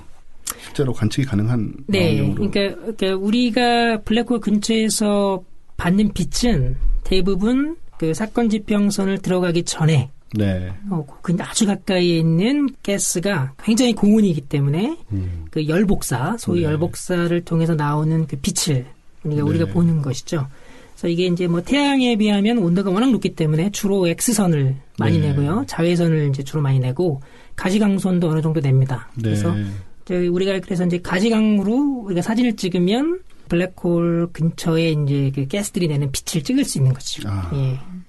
한 번 더 정리할 거는 이제 블랙홀이 까맣다. 그래서 블랙홀은 보이지도 않으며 어디 있는지도 알 수 없고 그런 투명한 무엇인 것 같이 생각되지만 전혀 그런 게 아니고 그 사건의 지평선 바깥에까지는 아주 많은 일이 벌어질 수 있고 많은 그렇죠. 빛이 날 수 있고. 네, 그렇습니다. 그런 거죠. 예. 그러니까 블랙홀 근처에서 일어나는 물리 현상은 굉장히 다양하고 천문학에서 다루는 다양한 현상 중에서도 이 블랙홀 근처가 이제 뭐 의학으로 치자면 종합병원이에요, 여기가. 그러니까 모든 파장대 빛이 다 나오고요. 감마선, 네. 엑스선, 뭐 자외선, 전파, 저게 다 나오고 또 현상도 그 열복사뿐만 아니라 뭐 소위 그 싱크로톤이라 그래가지고 전자가 이제 상대론적 속도로 나가는 어떤 이런 그 전파, 그다음에 뭐 제트 뭐 이런 것도 나오고 네. 그래서 굉장히 흥미진진한 대상입니다. 블랙홀이라고 하는 것이. 우리가 근데 근처에 가서 연구하고 이런 거는 좀 아직은 요원한 거죠. 근데 블랙홀이 그 이제 내는 에너지가 그 은하 전체, 은하 안에 뭐 별이 한 1000억 개 있다라고 네. 얘기하면 그 1000억 개나 되는 뭐 태양처럼 빛을 내는 그 별들이 내는 모든 빛을 다 합친 것보다도 더 많은 에너지가 와. 나와요. 그러니까 굉장히 강력한 천체라고 할 수 있죠. 그 에너지 어떻게 써먹을 데 없을까요? 나중에 뭐 근처에 가지도 못하는데 어떻게 써먹겠습니까? 많은. 일단 태양빛만 써도 그러게요. 태양만 써도 뭐. 네, 지난번에 블랙홀 1편 했을 때 그때 제가 사실 블랙홀에 대해서는 뭔가 신비한 무언가라고만 알고 있다가 그때 이제 그냥 중력이 어마어마하게 큰 별이다라는 개념이 딱 들어왔는데 또 이제 지금은 그러니까 거기에서 만약에 이제 얘기를 출발한다고 생각하면 이 모든 블랙홀에서 일어나는 진짜 신기한 이상한 일들은 이게 다 너무나 질량이 무겁기 때문에만 생기는 일인 거예요? 그렇죠. 그러니까 질량이 무겁다기보다는 아주 좁은 공간 안에 질량이 이제 갇혀 있으니까. 그러니까 다시 말하면 밀도가 굉장히 높은 거죠. 그렇기 때문에 그 시공간을 이제 휘어지게 하는 아주 강한 중력 현상이 일어나는 거고, 그리고 그렇게 시공간이 극대화해서 휘어지는 사건 지평선으로 가스가 들어갈 때는 아주 굉장히 재미있는 물리 현상들이 다양하게 일어나는 것이죠. 그러니까 블랙홀이 그냥 혼자 있으면은 별로 재미가 없고 네. 주변에 뭐가 일들이 일어나니까 주변에 가스니 쓰레기 같은 게 좀 있어야 네, 돼. 뭐가 끌려 들어가야지 일이 생기니까. 네. 그렇죠. 예. 제가 옛날에 이 방송에서 아이디어를 하나 낸 적이 있는데요. 블랙홀 주변 사건의 지평선 직전에는 거의 바깥에서 보기에 시간이 정지된 것 같이 보인다라는 그렇죠. 걸 보고 예. 만약에 우리가 외계인들, 외계 우주선들 이런 네. 것들의 존재를 확인하려면 블랙홀 사건의 지평선 근처를 보면 네. 끌려가다가 무한히 잡혀있는 우주선들이 몇 개는 있을 것이다. 찾기가 쉬울 거다. 예. 네. 이게 말이 되는 얘기인가요? 그러니까 이제 외계 우주선이 사건 지평선으로 들어갈 때 네. 시간이 우리가 보기에는 천천히 가니까 정지 상태로 보이겠죠. 예. 그러니까 찾을 확률이 높다 이 말씀이시죠? 뭐 수만 년 동안 그 상태로 있을 테니까 언제 일어났던 일이든. 근데 그런데 그 시간 지연은 맞는데요. 예. 우주선이 사건 지평선으로 들어갈 때 우리는 멈춰져 있는 것처럼 보이잖아요. 네. 근데 그 상태로 계속 보이지는 않습니다. 왜냐하면 그 우주인의 시간대로 계산해 보면 사건 지평선에 바로 들어가서 바로 없어졌잖아요. 네. 그러니까 시간은 정지되어 있지만 네. 우리한테 올 수 있는 빛이 없는 거죠. 참 오묘한 얘기입니다. 그러니까 시간은 정지되어 있는 것처럼 보이는데, 근데 거기서 빛이 이제 와야 되는데 그게 안 보이는 거죠. 그렇군요. 네네네. 그래서 찾기는 힘들 겁니다. 그렇네요. 참 묘하네요. 그게 네. 실제로 광원이라고 할 수 있었던 그 우주선이 존재할 시간이 너무 짧으니까. 그렇죠. 예, 그건 이미 없어진 거니까. 예, 이미 없어진 거니까 그런 식으로 몇 천년씩 보일 수는 없다. 그렇죠. 예. 역시 이렇게 쉬운 것일 리가 없지. 저의 이론은 역시 잘못된 것이었군요. 이래서 전문가들하고 얘기를 해야 돼요. 그러니까 이게 저도 상상하는 거 되게 좋아하고 별의별 생각을 다 하는데 어떤 한계가 있으니까 너무 전문가가 아니니까요. 이렇게 그냥 말이 되는 것 같은 거예요. 이렇게 하면 이게 되는 거지라고 생각을 하는데 여기서 멈추기 쉽죠. 네, 멈추면은 이제 오류가 생기고 그래서 확인을 해봐야 되는 거고 아니면 저 혼자 돌아다니면서 내가 말이지 전문학자들도 생각 못한 걸 내가 생각해가지고 이러고 다닐 수 있고 실제로 그러고 다니는 사람들이 있잖아요. 아니, 괜찮아요. 네. 선배 파토님은 그걸 가지고 책을 써서 맞아, 나는 원래 이런 말 하는 사람이지. 연대기도 그렇게 쓴 거잖아요. 나 원래 이런 말 하는 사람이에요. 나 괜찮아. 그 아이디어가 생각났을 때 전문가를 만나서 물어봤으면 그 책이 안 나왔다. 근데 과학자들도 상당히 비슷합니다. 그러니까 저희도 굉장히 엉뚱한 생각들 많이 하거든요. 예. 근데 이거는 이제 혼자 자꾸 생각하면 틀린 점을 잘 못 찾다가 그럼 이제 동료들한테 한번 이야기를 해보면 그러면 이제 쿠사리 맞으면서 틀렸구나. 아니면 뭐 대학원생들하고 얘기하면서도 그럴 수 있고 그게 뭐 자연스럽게 과학이라고 하는 아이디어가 발전하는 과정이 아닐까. 과학의 매력이란 게 이런 것 같은 게 사실 상상은 굉장히 매력 있는 일이지만 상상에는 이런 과정이 필요가 없고 어떻게 보면은 내 개인적인 역량, 상상 역량 이상으로 발전하기는 어려운 것 같아요. 그것만 붙잡고 있으면. 근데 이런 얘기를 들으면 여기 안 되는구나, 이건 되는구나 하다 보면은 그것과 결합해서 더 재미있는 상상이 나올 수도 있고 그렇죠. 이런 게 또 과학의 매력이 아니냐. 개인적으로 그런 생각이 드네요. 학회 같은 게 이제 그런 역할을 많이 하거든요. 네. 학회에서 이제 그 사람 과학자들이 모여가지고 얘기를 나누잖아요. 잘 안 가본 사람들은 다 놀러 가는 줄 알아요. 많이 제 친구들 보면은 뭐 외국 가서 놀고 오는 거 같고 저한테 연락 오면 그래요. 사실 대부분 놀긴 하지만 그 와중에 또 이제 대화를 하다가 그런 또 아이디어를 얻기도 하고 또 새로운 일이 이제 뭐 새로운 프로젝트가 또 그런 데서 시작되기도 하고 그런 경우가 있는. 저도 이제 뭐 학회에 가서 만난 사람들이나 혹은 누가 어떤 발표를 하면은 아이디어를 얻게 되잖아요. 그러면은 이제 방문 연구하러 가요. 뭐 미국이나 일본에 뭐 한 이틀, 3일, 4일. 그러면은 주로 하는 일이 수다 떠는 거예요.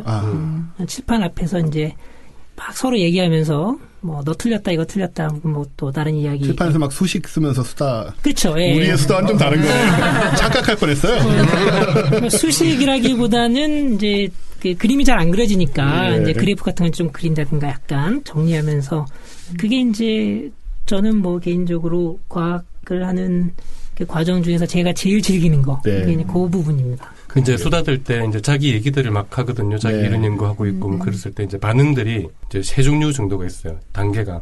이제 단어를 interesting이라는 단어를 쓰면은 재미없는 야, 그런 거 너나 해. 그런 뜻이고. 외교의 무대네요. 판타스틱 정도가 나오면, 재밌을 것 같은데, 난 안 할래. 그런 뜻이고, 정말 흥미있는 거면은, 나도 같이 해도 되겠냐. 이런 정도가 되면은, 그거 진짜 흥미있는 얘기구나. 구글, 아까 잠깐 얘기 나왔지만, 어쩌다가 그 구글 분위기가 어떠냐. 여기는 회사잖아요. 근데 거기도 이렇게 밥 먹을 때, 점심 먹고 저녁 먹고 할 때 잡담하면서 굉장히 많은 게 이루어진다고. 그러니까 오히려 혼자 앉아서 풀거나 업무를 하고 딱 이렇게 각 잡고 있는 것보다 그렇게 얘기하면서 아이디어도 나누고 우리나라 회사들에서도 그런 걸 장려하긴 하지만 우리나라는 안 되잖아요, 그게. 장려하면 부담스럽고 막 옆에 상사 앉아서 무슨 얘기 하나 듣고 있고 결국 잔소리하고. 그렇죠. 뭐 과학이라는 게 사실은 공학하고의 차이는 아이디어잖아요. 원리를 찾는 거니까. 뭐 잘 아시겠지만 뭐 코끼리를 냉장고에 넣는 법. 다 아시죠? 그럼요. 문을 연다, 넣는다, 닫는다 이거니까 원리만 찾으면 이제 공학자가 이제 그 문제는 자세한 거죠. 이렇게 말하면 조금 약간 뭐 그렇지만 그러니까 그 아이디어는 이제 사실은 그런 이제 대화나 이런 토론에서 오는 거죠. 구체적으로 계산은 뭐 대학원생들이 좀 하고. 그러니까 이게 또 이제 일반 사람들이 가지고 있는 과학자에 대한 착각 중에 하나인 것 같아요. 과학자들은 항상 컴퓨터 앞에 앉아가지고 뭔가를 계산하거나 뭔가를 아주 딱딱한 무엇인가를 가지고 붙잡고 일반인들은 범접할 수 없는 그런 것들을 하는 사람으로 생각을 하는데 물론 그런 것도 하시겠지만 그렇죠. 노가다도 하죠. 저희도. 한편으로는 그 아이디어 그런 것들을 위해서 또 굉장히 캐주얼한 편한 대화 속에서 그런 걸 끌어내기도 하고 역시 뭐 사람 사는 건 비슷하고 근데 그런 부분들이 사실은 우리는 정말 어려운 얘기는 잘 모르니까 그런 부분들에서 어떤 얘기가 오가고 어떤 아이디어들이 어떻게 발전해서 어떤 이론이 되고 뭘 알아내고 이런 흐름들을 느끼고 하는 게 참 재미있는 요소가 아닌가 이렇게 생각이 되죠.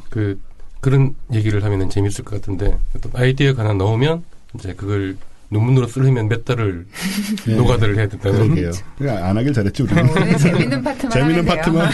아니 겨우 몇 달? 별거 아닌 아이디어는. 저기 인터레스팅. 인터레스팅 정도는 몇 달이면. 아니 근데 요새 과학자분들이 이래저래 많이 보잖아요. 근데 학회를 갔다 온 지 얼마 안 되시는 분들한테 다 공통적으로 나오는 특징이 하나가 있는데 갔다 오신 분들은 항상 뭘 질문을 하거나 반응을 하면 항상 굉장히 좋은 질문인데요 이런 식으로 말씀을 하시는 거예요. 근데 멀쩡하신 분들 학회만 갔다 오면 그러시잖아요. 학회 물이 들고 오셨는데. 학회 물이 들고 오시는 거지. 저는 학회 갔다 오면은 제 학생들이 굉장히 싫어합니다. 할 일을 너무 많이 갖고 네. 있어요. 새로운 프로젝트에서 별로 안 좋아합니다. 아까 말씀하신 그 대학원생들이 할 일. 네. 아빠 이거 냉장고 문 여는 것까지는 할 수 있지. 쉽지 않아. 이제 집어넣기만 하면 되잖아. 그럼 이제 블랙홀을 우리가 이 방송에서도 두 번째 다뤘거든요. 네. 첫 번째 빅뱅이고, 빅뱅이야 뭐 우주의 시작이니까, 시공간의 시작이니까 당연히 첫 번째 다루는 게 맞는 것 같은데, 두 번째 블랙홀을 다뤘을 때는 사실은 저희는 그 중요성을 물론 K 박사님이야 이해하셨겠지만 나머지 우리는 저도 그게 답이니까요. 대단한 의미나 중요성을 이해했다기보다는 일단 그 재미있는 주제고 사람들이 많이 아는 이름이고 갑자기 막 어려운 거 나오면 또 그러니까 뭐 그랬었는데 한편으로 우리가 그때 방송을 하다 보니까 뭐 특이점도 빅뱅하고 연결되는 부분이 있고 뭔가 우리가 그냥 보고 있는 이 해, 달, 별하고는 다른 천체고 또 뭔가 어떤 중요한 부분들 우주에서 그런 의미가 있지 않을까 하는 생각도 살짝 들었거든요. 네. 어떤가요? 블랙홀이 우주에서 갖고 있는 뭐 중요성 의미라면 뭐 어떤 부분일까요? 뭐 지금 말씀하신 관점에서 보면은 네. 그 우주의 시작, 그 빅뱅도 이제 특이점이고, 네. 그리고 우리가 시간을 거꾸로 올라가면 우주 공간이 이제 굉장히 작아지니까 거의 뭐 이제 무한대의 밀도 이렇게 생각할 수 있잖아요. 그 네. 특이점 부분이. 근데 그게 사실은 블랙홀의 특이점과 이제 굉장히 유사합니다. 뭐 거의 같다고 생각할 수도 있는데요. 네. 그래서 이제 스티븐 호킹 같은 사람들은 이제 블랙홀들이 있으면 그 블랙홀 특이점 안에 뭐 가령 아기 우주들이 이제 이렇게 있다 뭐 이런 식으로 표현하기도 했는데 이 특이점 안에란 건 또 어떤 상황인가요? 비과학적인 표현이었네요. 특이점 아니라는 말이. 네, 그러니까 특이점 자체는 우리가 과학으로 기술할 수 없는 네. 영역이기 때문에 그냥 뭐 비과학적인 표현을 쓸 수밖에 없네요. 네. 예. 그러니까 그 특이점들이 결국은 그 빅뱅 특이점과 굉장히 유사하니까 네. 그런 면에서 연결이 되는 것 같고요. 네. 근데 이제 또 천체물리 관점에서 보면 그 결국은 천문학에서 관심 있는 거는 빅뱅 이후에 네. 이제 우주가 어떻게 변해왔는가, 어떻게 그 뭐 은하들이 만들어지고 별들이 만들어지고 어떻게 이제 거대 구조가 거시 구조가 만들어지고 이렇게 우주가 진화해 왔는가, 이제 요게 이제 관심이 많이 있는 거죠. 그래서 그것을 우리가 이제 물리적으로 우주의 역사를 이해하는 데 관심이 많은데 네. 그 차원에서 지금 최근에 그 블랙홀이 그 우주의 역사에서 굉장히 중요한 어떤 주인공 같은 그래요? 역할을 한 게 아니냐. 이런 그 새로운 좀 패러다임들이 좀 나오고 있습니다. 이제 그래서 그런 면에서 좀 중요하지 않을까. 그 어떤 역할을 했을까요, 블랙홀이? 그러니까 일단은 그 예전에는 그 블랙홀을 좀 따로 생각했거든요. 네. 우리가 뭐 이야기를 나눈 것처럼 블랙홀 주변에서 일어나는 그 물리 현상이 워낙 그 독특하고 재밌고 아직 그 풀리지 않은 수수께끼가 많기 때문에 네. 그 자체가 이제 굉장히 중요할 수도 있는데 최근에는 그 우리 그 우주 안에 이제 은하들이 굉장히 많잖아요. 네. 이제 은하라고 하는 것이 그 우주라고 하는 그 거대한 구조를 이제 구성하는 가장 이제 기본적인 단위라고 생각할 수 있는데, 근데 그 은하들마다 은하 중심에 그 소위 그 거대 블랙홀이라고 하는 게 하나씩 모든 은하에 대부분의 은하에 있는 네. 게 아니냐. 이제 이렇게 지금 이게 거의 지금 정설로 들어왔습니다. 아니, 그러면 은하들이 블랙홀을 중심으로 생겨난 건가요? 아니면 은하 중심에 블랙홀이 생겨난 건가요? 어느 게 먼저인가요? 이제 닭이 먼저냐, 계란이 먼저냐, 이제 이 문제처럼 굉장히 이제 재밌는 그 시사점을 던져주는 거죠. 네. 근데 더 재밌는 거는 그 블랙홀 질량을 재잖아요. 네. 그 다음에 은하의 질량을 재면 그 비율이 1000배예요. 은하가 1000배 무거운 건가요? 그렇죠. 예. 그래야겠죠. 그러니까 은하도 뭐 이제 큰 은하가 있고 작은 은하가 있고 네. 블랙홀도 지금 이제 말하는 블랙홀들은 이제 소위 그 거대 블랙홀이라고 해서 태양 질량이 한 뭐 100만 배 이상 되는 거 네. 이런 것들 이야기하는 건데 그 거대 블랙홀들이 뭐 100만 태양 질량, 네. 100만 개 혹은 뭐 10억, 뭐 100억 이렇게까지 가는데 다양한 그 질량을 갖고 있는데 그럼에도 불구하고 은하하고 블랙홀의 질량비를 보면은 딱 0.1%, 1000배 정도가 되는 거예요. 처음 들어요, 이거. 완전 신기하다. 굉장히 신기하죠. 그래서 이거를 이제 블랙홀과 은하의 상관관계 뭐 이렇게 부르는데 이게 지금 현재 우주에서 그렇게 보인단 말이에요. 네. 그 얘기는 이제 블랙홀이 질량이 이제 커지려면 가스를 유입해 갖고 점점 커질 거고 네. 은하는 이제 별을 막 만들면서 네. 아니면 은하 두 개가 합쳐지면서 커질 텐데 네.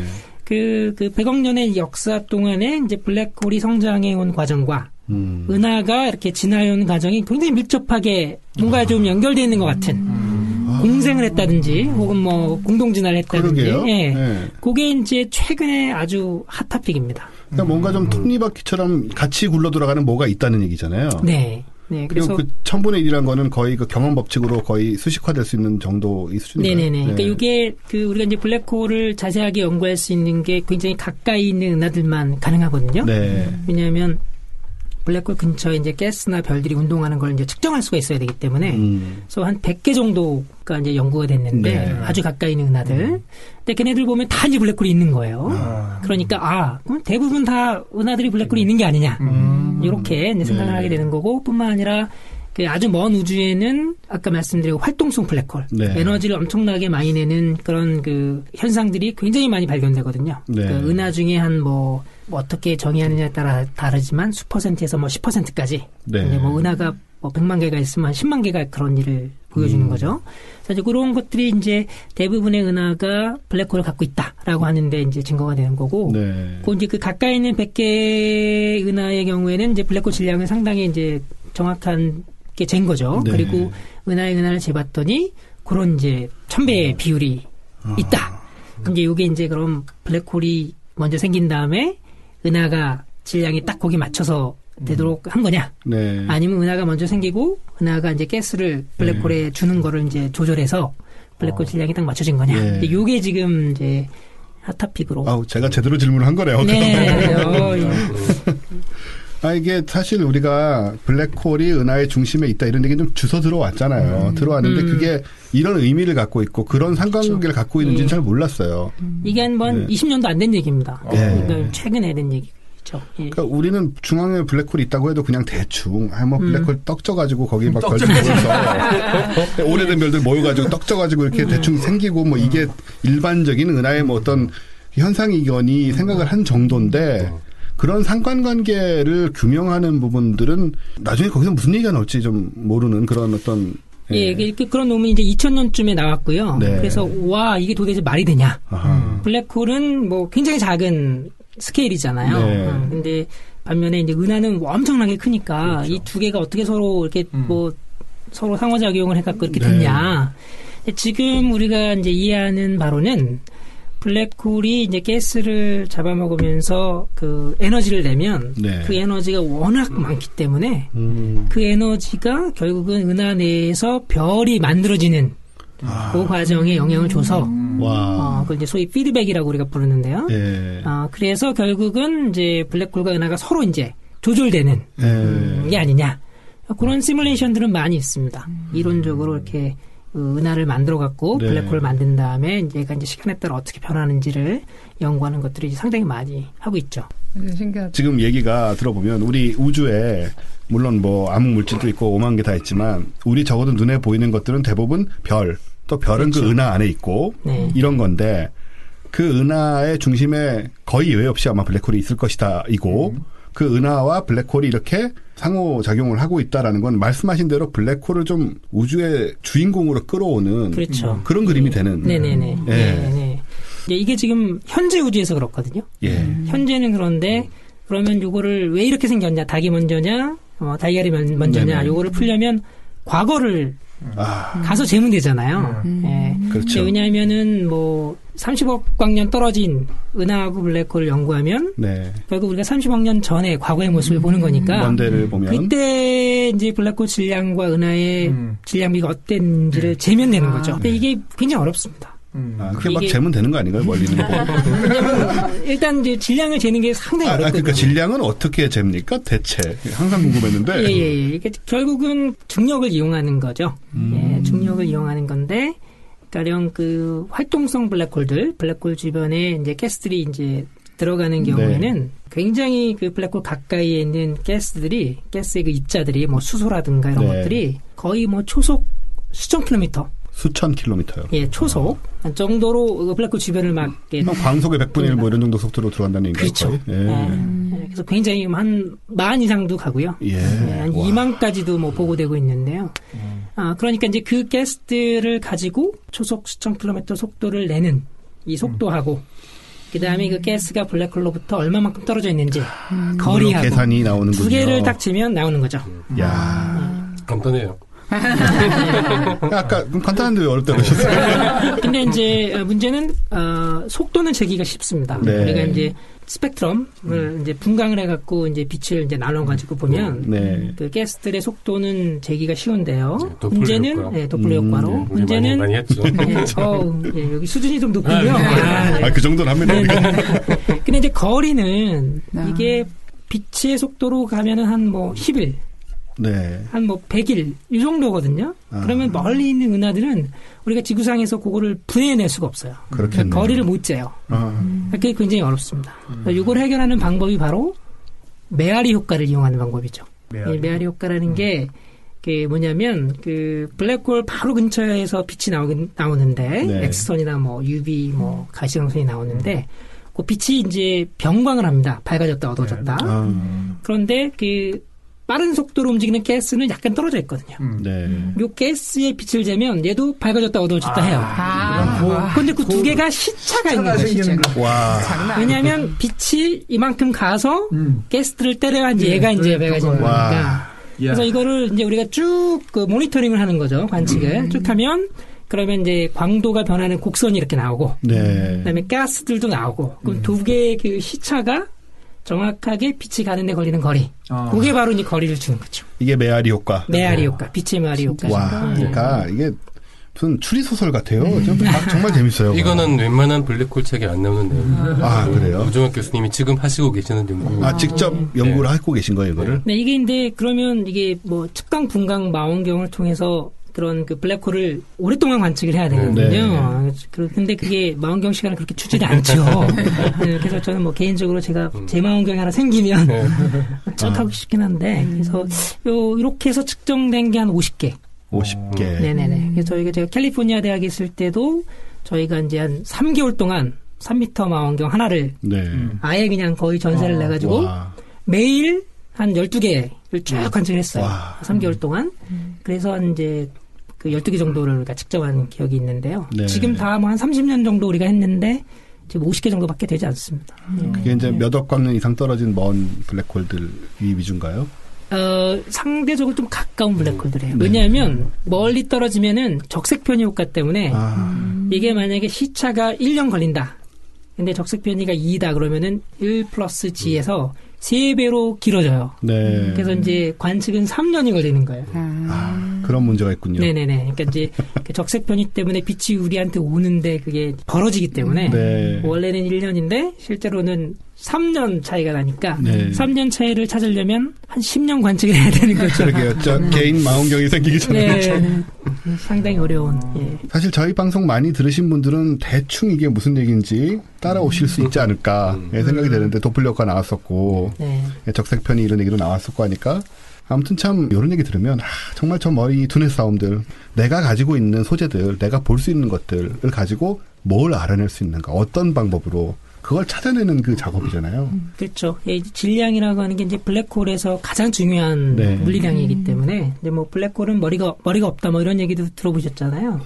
블랙홀은 다른 특성이 별로 없고 질량하고 그 스핀 얼마나 빠르게 회전하는지 그 두 개가 가장 중요한데요. 그래서 그 블랙홀 질량을 재는데 저도 뭐 거의 10년 이상 그 일을 해왔다고 말할 수도 있습니다. 뭐 그것만 한 건 아니지만. 그러니까 아까 우리랑 밖에서 얘기하고 있을 때 그냥 보통 사람 같은데 이런 얘기 들으면 어우 역시 블랙홀의 신. 그럼 이제 이게 아까 말씀하신 대로 우리가 과거의 블랙홀들을 보려고 하는 건데 그게 어렵다는 또 얘기를 하셨잖아요. 네네네. 그럼 이제 그것도 많이 좀 관측이 되면서 그래서 규명되고 있는 부분들은 별로 없는 건가요? 어려워서? 그래서 제가 이제 사실은 이론적으로는 컴퓨터 안에다가 이제 시뮬레이션을 해가지고 은하하고 블랙홀을 이제 만든 다음에 시간에 따라 어떻게 변하는지 이런 연구는 굉장히 많이 돼 있어요. 근데 이제 실제 관측적으로 과거의 우주로 가서 블랙홀 질량을 재고 은하 질량을 재서 비교하는 연구는 굉장히 어려워서 많지가 않습니다. 그래서 이제 제가 사실 그런 연구를 이제 좀 많이 했었고요. 한국에 오기 전에. 근데 그게 가능했던 이유가 이제 뭐 캑 망원경, 세계에서 가장 크다고 하는 구경 10m짜리 그 캥망원경을 가지고 겨우 이제 좀 잴 수 있었던 거죠. 그래서 아직도 지금 현재 우리 천문학에서 갖고 있는 그 시설들을 이용해도 멀리 가기가 어려워요. 멀리 가기가 어렵습니다. 지금 거대 마을들 짓고 있잖아요. 그 GMT는 우리나라 자본도 들어가 있고. 그렇죠. 그럼 그런 게 이제 가동이 되면은 박사님도 시간을 좀 받으셔서 좀 이걸 좀 제대로 볼 수 있는 거 아닌가요? 네. 지금 벼르고 있습니다. 네. 그럼 질량은 그렇게 재는데. 네. 우주 아까 말씀하신 대로 이제 은하와 상호작용을 하고 이게 그럼 블랙홀이 뭐 커지고 작아지고 이렇게 변화한다는 얘기인가요? 커지기는 하고요. 네. 작아지지는 않습니다. 아, 그래요? 이 거대 블랙홀들은. 네. 그러니까 이제 초기 우주에서 블랙홀이 만들어지면 계속 자란 거죠. 계속. 예, 먹이가 공급이 되면, 가스가 공급이 되면 계속 자라는 거고요. 그래서 블랙홀은 이제 질량이 감소하지는 않는다. 네. 천체물리 상황에서는. 그럼 블랙홀에서는 아무것도 안 나오는 건가요? 전혀? 그러니까 우주론적인, 그러니까 우주의 타임스케일, 우주의 시간의 척도에서는 안 나온다고 보는 게 맞고요. 그거보다 더 큰 척도가 있나요? 근데 이제 블랙홀 질량이 작으면, 블랙홀 질량이 아주 작으면, 그러면 이제 아마 그 호킹 복사, 스티븐 호킹이 제안한 그 호킹 복사가 나오거든요. 그러면은 복사가 일어나면서 이제 블랙홀 질량이 줄어요.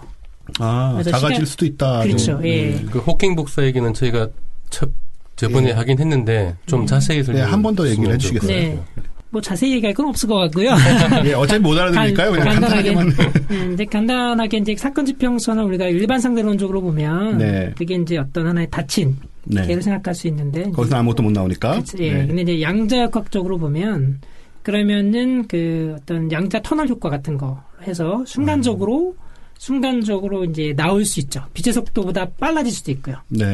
아주 짧은 순간에. 그러면은 사실은 그 사건 지평선의 빛의 속도보다 더 큰 속도를 가진 입자들이 순간적으로 생겨나면 걔네들이 사실은 나올 수는 있는 거죠. 탈출 속도를 넘어서는. 일반 상대론적으로 푼다면 이제 그렇게 볼 수 있고요. 그러면은 그 입자들이 나오면서 결국 이제 에너지를 가지고 나오는 거니까 그러면은 이제 블랙홀 질량 자체는 이제 줄어드는 셈이 되는 거거든요. 근데 이제 문제는 블랙홀 질량이 줄어들면 그러면은 그 호킹 복사가 더 빠르게 일어나요. 그래서 이 블랙홀 질량이 이제 줄면은 더 줄고 그래서 이제 확 증발해버리게 되는 것이죠. 이건 뭐 가속, 축소 이런 건가요? 그런 식으로 생각하시면 편하실 거예요. 근데 문제는 이런 그 퀀텀 블랙홀, 양자 블랙홀들은 이제 그럴 수 있는데 우리가 그 천체물리에서 다루는 별 블랙홀, 태양 질량 정도 되는 블랙홀이나 혹은 태양 질량보다 100만 배 이상 되는 거대 블랙홀, 아까 우리 얘기한 은하 중심에 있는 블랙홀들은 호킹 복사가 일어나기 위한 시간이 우주의 나이보다 길어요. 그러니까 우리가 우주 나이 동안 기다려봐야 아무 일도 안 일어난다. 호킹 복사 거의 안 일어나는 거죠. 그래서 이제 천체물리에서는 이제 호킹 복사는 이제 거의 무시를 하고요. 블랙홀은 작아지지 않고 커지기만 한다. 이렇게 보시면 되겠습니다. 아까 말씀하신 그 작은 블랙홀이라는 건 얼마나 작은 거예요? 아주 작은. 매우 작다. 양자역학으로 다뤄야 되는 그런 입자의 세계에 들어가는 크기들이죠. 그래서 그런 거는 뭐 순간적으로 생겨났다 없어졌다. 이런 데도 막 생기고 없어지고 그러나요? 그렇게 많이 얘기해요. 주변에? 네네네. 근데 워낙 그게 짧거든요. 그 라이프 타임이 짧으니까 별 의미는 없는 거고. 뭐 웜홀도 그런 식으로 주변에 휙 생겼다 사라졌다 한다는 얘기도 있더라고요. 그래서 양말이 자꾸 한 짝씩. 그 양말도 어디 갔나요? 이해가 안 되더라고요. 뭐 똑같은 결과가 다른 원인에 의해서 일어날 수는 있어요. 그렇군요. 그럼 점점 커지는데. 지금 가장 그 질량이 큰 블랙홀이 태양 질량의 100억 배 정도. 100억 배. 그러니까 태양 100억 개를 갖다 놓은 정도가 되고요. 우리 은하 내에 있는 가장 가까이 있는, 지구에서부터 가장 가까이 있는 거대 블랙홀은 태양 한 400만 개. 400만 개. 400만 태양 질량. 우리 은하 중심에 있는. 걔가 걔군요. 은하 중심에 있는 블랙홀도 있겠지만 우리 은하에도 뭐 다른 데들도 블랙홀들이 있지 않나요? 네, 이제 그런 것들은 이제 거대 블랙홀 말고 소위 그 별 블랙홀이라고 해서 태양 질량의 한 10배 정도 대략 그 정도 되는 질량을 갖는 별 블랙홀들이 꽤 있습니다. 근데 실제로는 굉장히 많을 텐데요. 발견된 거는 한 10대 개 정도. 발견하기 좀 힘드니까 그런가요? 왜냐하면 이제 우리가 계속 얘기했지만 블랙홀이 혼자 있으면 네. 절대로 발견할 수 없거든요. 아, 그렇죠. 근데 이제 별이 두 개가 이제 쌍성으로 네. 두 개가 같이 이제 태어나서 같이 있다가 하나가 이제 수명이 다해서 죽음을 맞이하면서 블랙홀이 되면 네. 그래도 안 보이겠죠. 그래도 안 보일 텐데 문제는 그 짝이었던 별. 이 별이 이제 적색거성으로 이렇게 커지면 시간에 따라 그러면 이제 드디어 이쪽 별에서 블랙홀이 된 별로 가스들이 이제 들어가기 시작하죠. 네. 이제 그러면은 이제 그 블랙홀이 나올 수도 있고요. 이제 네. 블랙홀이 되지 않더라도 뭐 중성자별이나 뭐 이런 게 됐더라도 네. 이제 옆에 있는 짝별에서 가스가 들어가면 이제 그게 이제 질량의 한계를 넘어가면서 별 블랙홀로 이제 될 수가 있죠. 붕괴할 수가 있는 것이죠. 원래는 블랙홀의 크기가 아니었어도 물질이 들어오니까. 네네. 우리 전에 아마 별 얘기하면서 별의 일생 얘기하면서 여기 잠깐 나왔던 것 같아요. 네. 질량이 큰 별이 빨리 진화를 하니까 네. 미리 블랙홀이 되어 있고 예. 질량이 작은 별이 늦게 진화해서 적색 거성이 되면 그런 일이. 그러면 거대 블랙홀이라는 것도 기본적으로는 다 별이 죽으면서 만들어지는 거예요? 이거 굉장히 좋은 질문 하셨네요. 감사합니다. 네. 이게 별 사이즈의 블랙홀은 사실은 이제 별의 죽음에서부터 태어나는 뭐 별의 환생인 거죠. 별이 이제 블랙홀로 환생한다고 생각할 수도 있는데 이 거대 블랙홀은 일단 질량이 너무 크잖아요. 태양의 뭐 100만 배 이상 되는 이게 도대체 어떻게 만들어졌냐. 네. 이게 또 굉장히 핫토픽입니다. 요즘에. 근데 왜냐하면 우리가 아주 초기 우주의 나이가 지금보다 한 10분의 1도 안 됐을 때, 네. 10억 년? 또 안 됐을 때, 요즘 아주 이 먼 우주에서도 활동성 블랙홀이 관측이 되거든요.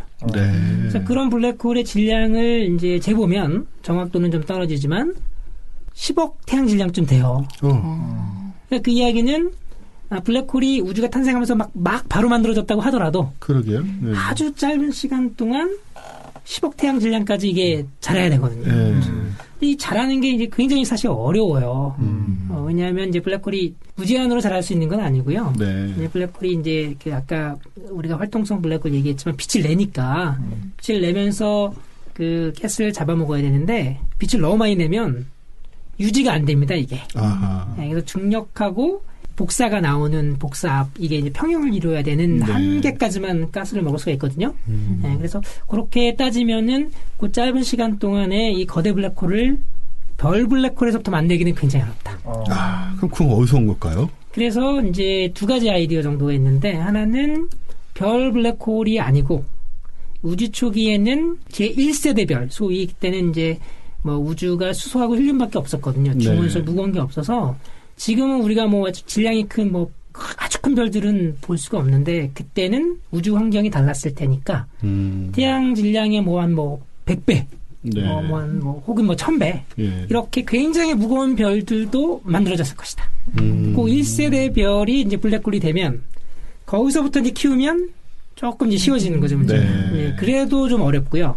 다른 아이디어는 아주 거대한 가스 구름이 중력적으로 확 붕괴해갖고 한 번에 그냥 만 태양 질량이라든가 이 정도 사이즈, 중간 사이즈의 블랙홀로 이제 되는 그런 시나리오가 있습니다. 그런 이제 블랙홀 씨앗 이렇게 부르는데요. 그래서 블랙홀 씨앗을 우리가 별 블랙홀에서부터 볼 거냐, 아니면 뭐 중간 사이즈 블랙홀에서부터 볼 거냐, 이게 지금 굉장히 이제 논쟁이 되고 있는 토픽입니다.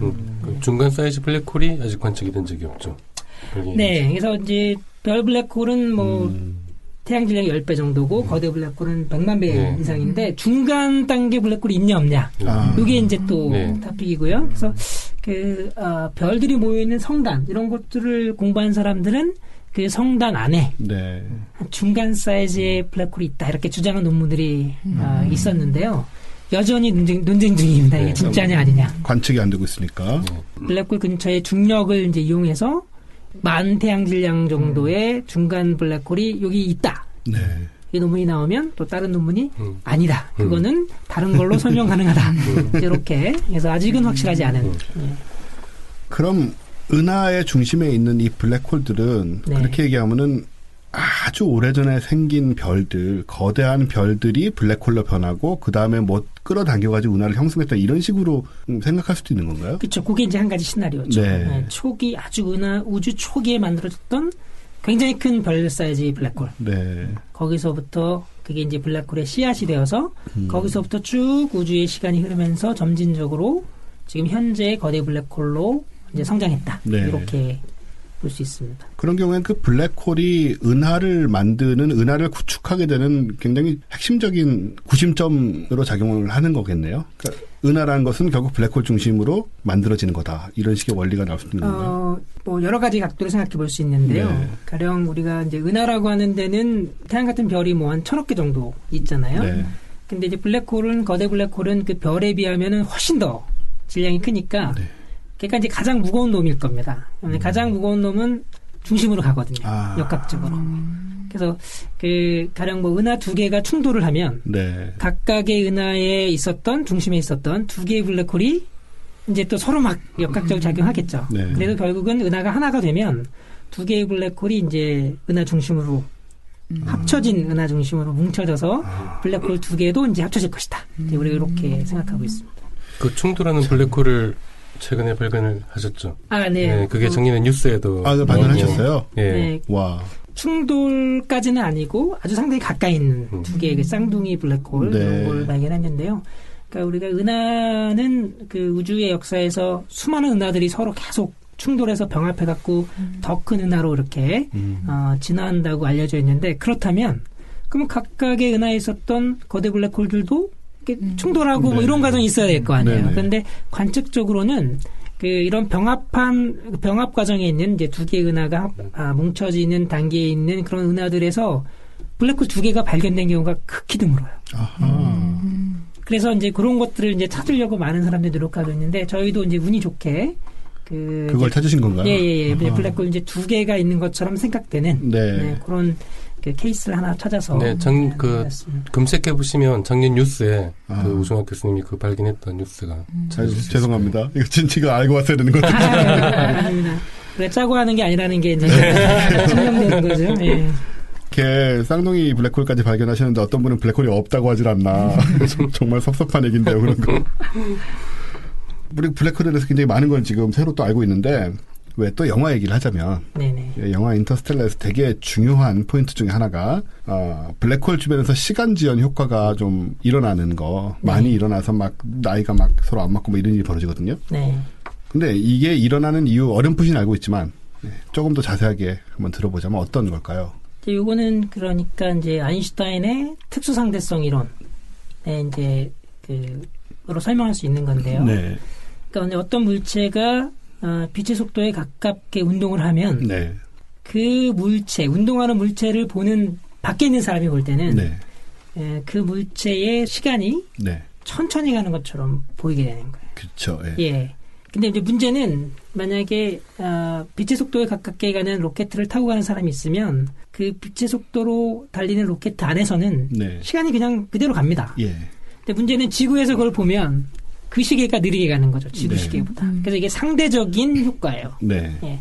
그래서 그렇게 따지면 결국은 내가 나이가 먹는 거하고 빛의 속도로 빠르게 달리는 사람이 로켓 안에서 나이가 먹는 게 내 눈에 보이는 게 네. 그게 이제 서로 달라 보이는 거죠. 예. 그래서 이제 그런 차이가 생기는데요. 블랙홀 근처는 그 사건 지평선 근처는 시공간의 휘어지는 정도가 이제 극대화된 곳이기 때문에 네.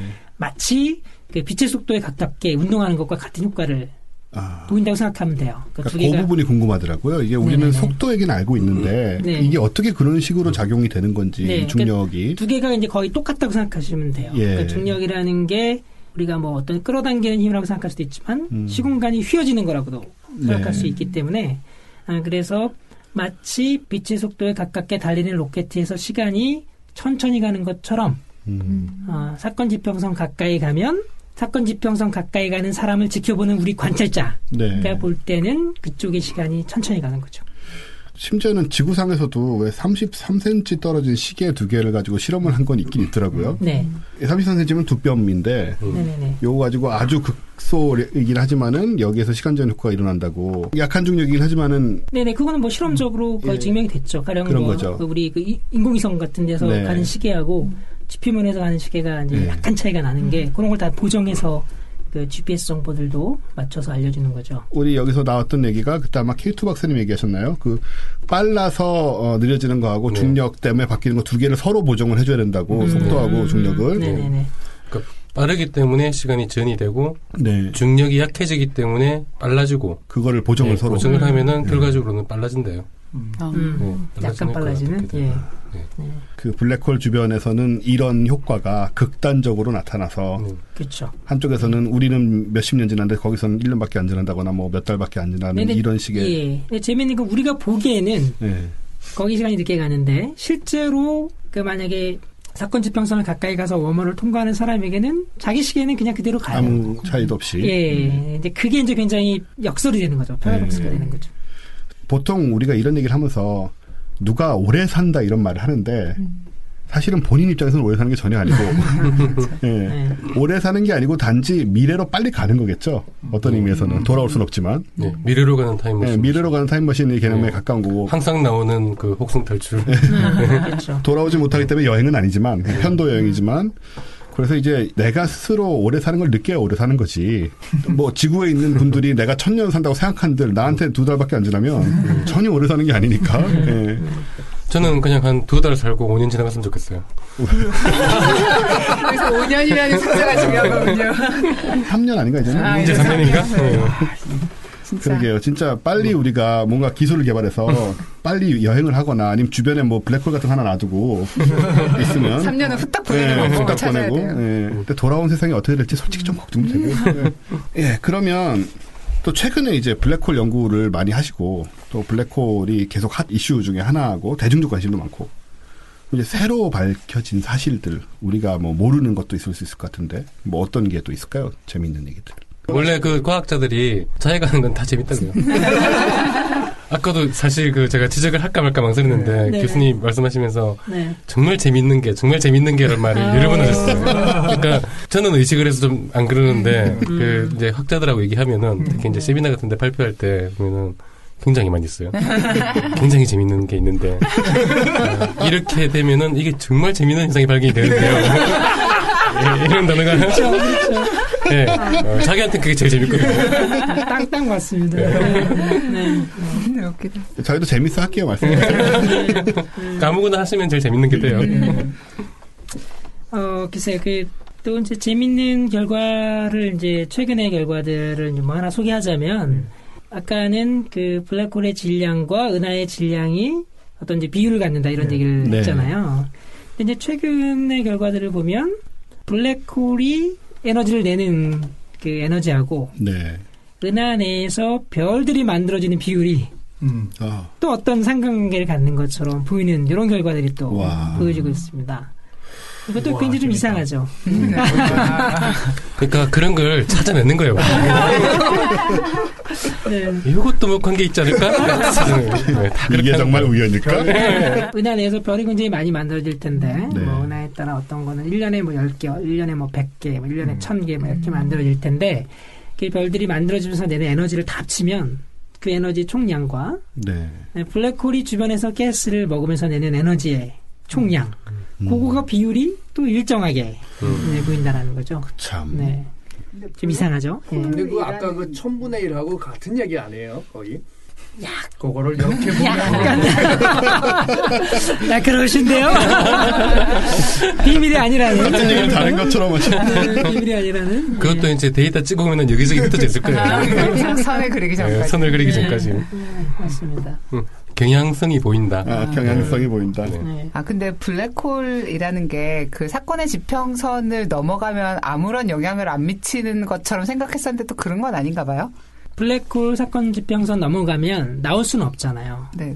나올 수는 없는데 사건 지평선을 넘어간 물질이 많으면 많을수록 블랙홀이 내는 중력은 세지는 거죠. 그러니까 중력은 우리가 겪는 거죠. 오로지 중력만 우리가 느낄 수 있습니다. 블랙홀로부터는. 아무것도 나오지 못한다고 하지만 중력은 엄청나게 강하게 계속 발현되고 있는 거잖아요. 그죠? 블랙홀이. 그렇죠. 예. 근데 그거를 이제 뭐 사건 지평선 안에서 나오는 거라고 설명하기보다는 그 사건 지평선 바깥쪽의 시공간을 휘어지게 하는 거니까 또 그렇게 따지면 뭐 중력이 사건 지평선 안에서 나오는 거 아니다 뭐 이렇게 또 그렇겠네요. 말할 수도 있을 것 같은데요. 예. 그러니까 이게 질문하신 의도가 블랙홀에서 멀리 떨어져 있으면 아무런 현상이 없거든요. 네, 그러니까 네. 이제 육각적으로 보면 질량이 있으면은 그냥 한 점에 모여 있는 걸로 취급을 해요. 모든 질량이 한 점에 모여 있는 걸로 계산이 되거든요. 그러니까 멀리 떨어져 있을 때는 상관이 없고, 근데 사건의 집행선 근처로 갔다는 건 이미 아주 가까이 갔다는 얘기예요. 그 정도로 가까이 가면 무슨 일이 있죠. 가령 우리 태양계에서 우리 태양을 뭐 반지름 3km 정도로 이렇게 네. 확 부피를 줄이면 질량은 그대로 두고 그럼 이제 태양이 블랙홀이 되겠죠. 근데 그러면 지구는 어떻게 될 거냐? 지구는 그냥 돕니다. 네. 아무 영향도 없이. 예, 그래도 질량은 지구는 돈다. 변화가 없기 때문에 네. 어차피 계산할 때는 질량은 한 점에 모여 있는 걸로 계산을 해요. 그러니까 조그만 모여 있든 크게 모여 있든 그냥 질량이 똑같으면 다 똑같은 거예요. 멀리 떨어진 곳에서. 물론 우리 입장에서는 해가 없어지고 햇빛도 없어지고 뭐 여러 가지 네. 많은 네. 심각한 문제가 생기긴 하겠지만 예, 인간은 죽겠지만 지구는 돈다. 지구는 네. 여전히 중력에는 아무런 영향이 없다. 심지어는 궤도나 이런 것의 문제도 별로 없이 그대로 돈다. 좀 말 나온 김에 이제 여쭤보자면 이 영화에 보면 블랙홀 아주 가까운데 이제 지구 같은 행성들이 막 있거든요. 네. 그래서 거기서 막그 시간 지연 효과도 막 나고 막 그 네네. 정도로 가까이 있는데 게다가 심지어 골디락스. 심지어는 골디락스 네. 존으로 표현이 돼요. 네네, 여기가. 그렇죠. 네. 근데 이렇게 큰 블랙홀 주변에 지구형 행성들이 존재하고 그 속에 생명이 이렇게 산다는 게 가능할까요? 그 영화에서 나오는 그 블랙홀이 네. 그러니까 어느 정도 질량의 블랙홀인지는 제가 잘 모르겠는데요. 아마도 별 블랙홀일 것 같거든요. 네. 네, 그러면 그 별 블랙홀이 만들어지는 과정을 우리가 한번 생각을 해보면 네. 결국은 질량이 굉장히 큰 별이 그 연료를 다 태운 다음에 초진성 폭발을 하고 네. 그런 다음에 이제 블랙홀이 될 거잖아요. 네. 그러면 그 과정에 그 초진성으로 폭발하기 전에 그 별이 행성계를 가지고 있고 거기에 이제 지구 같은 행성이 있었다고 우리가 생각해 볼 수가 있을 네. 거잖아요. 근데 그러면 이제 문제는 초신성 폭발을 할 때 이런 그 작은 지구 같은 행성이 살아남을 수 있었겠느냐. 근데 굉장히 어렵게 생각이 되는데 네. 아마 뭐 적절하게 그 별의 질량과 그 별로부터의 거리를 적절하게 두어서 물이 존재할 수 있는 어떤 거리에 행성을 두고 초신성 폭발을 시켰을 때 충분히 초신성의 그 영향을 안 받는 거리 아마 이렇게 계산하면 뭐 골디락스 네. 계산이 나올 수도 있을 것 같은데요. 굉장히 어려운 상황인 것 같습니다. 초신성이 터지면 뭐 거의 끝나는 거잖아요. 왜냐하면 뭐 태양도 거성으로 가면은 태양이 점점 부피가 커져가지고 네. 화성 궤도까지 가잖아요. 그러니까 네. 제 생각에는 상당히 불가능한 얘기처럼 들리는데 어려울 것이다. 펄사 주변의 행성은 발견됐어요. 네. 펄사 주변에는 그 사실은 최초로 발견된 외계 행성이 펄사 주위를 도는. 근데 펄사도 초진성 폭발을 한 거거든요. 네. 근데 이제 그 행성은 뭐 지구의 행성 정도는 아니고, 그리고 그게 원래 있던 건지 네네. 아니면은 나중에 이제 새로. 펄사가 되고 나서 어떻게 뭐 잡혀온 건지 그런 거는. 그 행성이 굉장히 거리가 멀지 않나요? 네, 거리는 꽤 멀고, 굉장히 멀고. 네, 상당히 멀고. 네. 그렇군요.